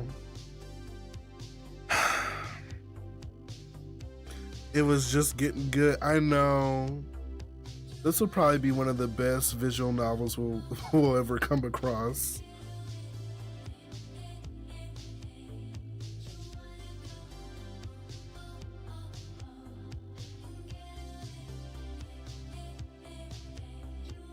No, I don't want it to end.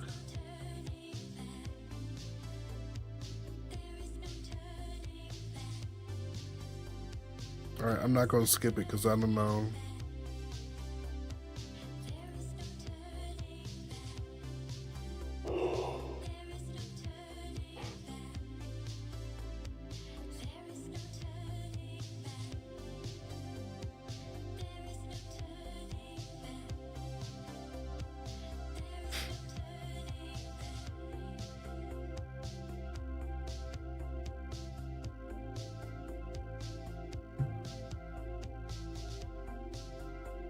Oh, this now this got me wanting to listen to 80s music.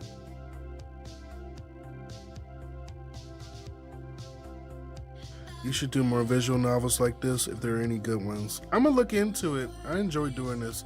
I actually was also thinking about bringing back Phoenix Wright, but here's the thing: if we bring it back, I gotta start over. Y'all know I hate playing games in the middle of not touching it for years. I mean, I guess we could just jump back into it though. That's a lot of progress we made on that game.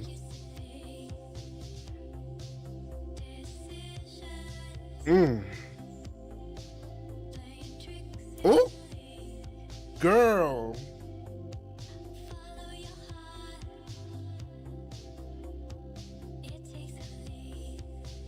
But yeah, whatever we do, if we do another one of these, the story got to be interesting because games like this, as you can see from the script, it can drag on sometimes, but it's really because they gotta create a lot of fluff with it. I remember playing Coming Out on Top, and I would get so annoyed having to read so much and nothing was happening, like legit nothing was happening. And this game definitely had its moments, but it was engaging enough.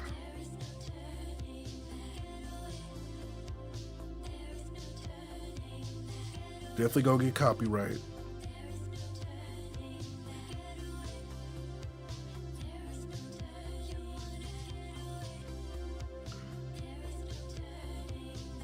We chose 1980s Hong Kong as a setting in our visual novel project, A Summer's End, because we felt it to be a time important to us. We wanted to represent this time not because we wanted to glorify Hong Kong for its past or co-op its aesthetics for a visual appeal. Rather, we wanted to showcase Hong Kong as it was an acknowledgement of this time. Okay. We have the privilege of creating this work in a place where freedom of speech, right of assembly, and LGBT rights are relatively protected. We know in our hearts that we cannot produce a game set in Hong Kong without acknowledging first the struggles that Hong Kong people are facing now.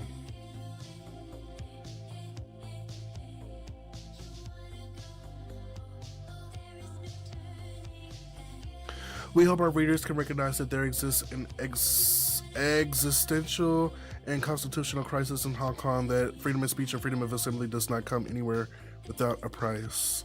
When all has been said and done, we hope Hong Kong will not be remembered as a caricature of its past, but as a diverse and vibrant world city, and that her vitality still lives on today and in the people fighting for the future that they believe in. Thank you. Oh my God.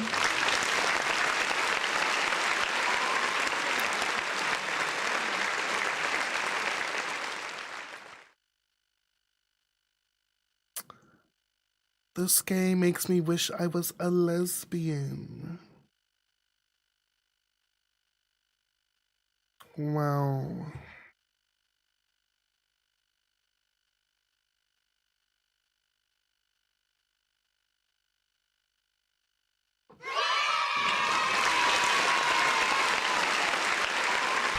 Okay.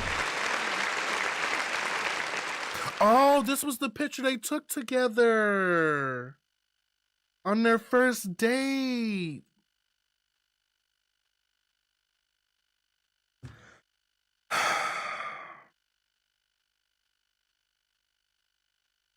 Wow. Thank you for playing.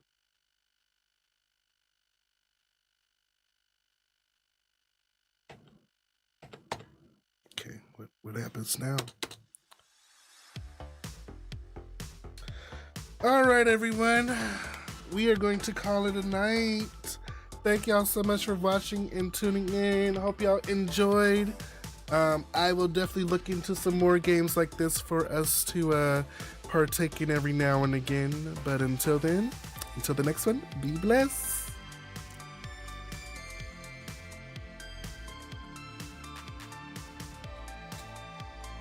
Good night, sweet dreams.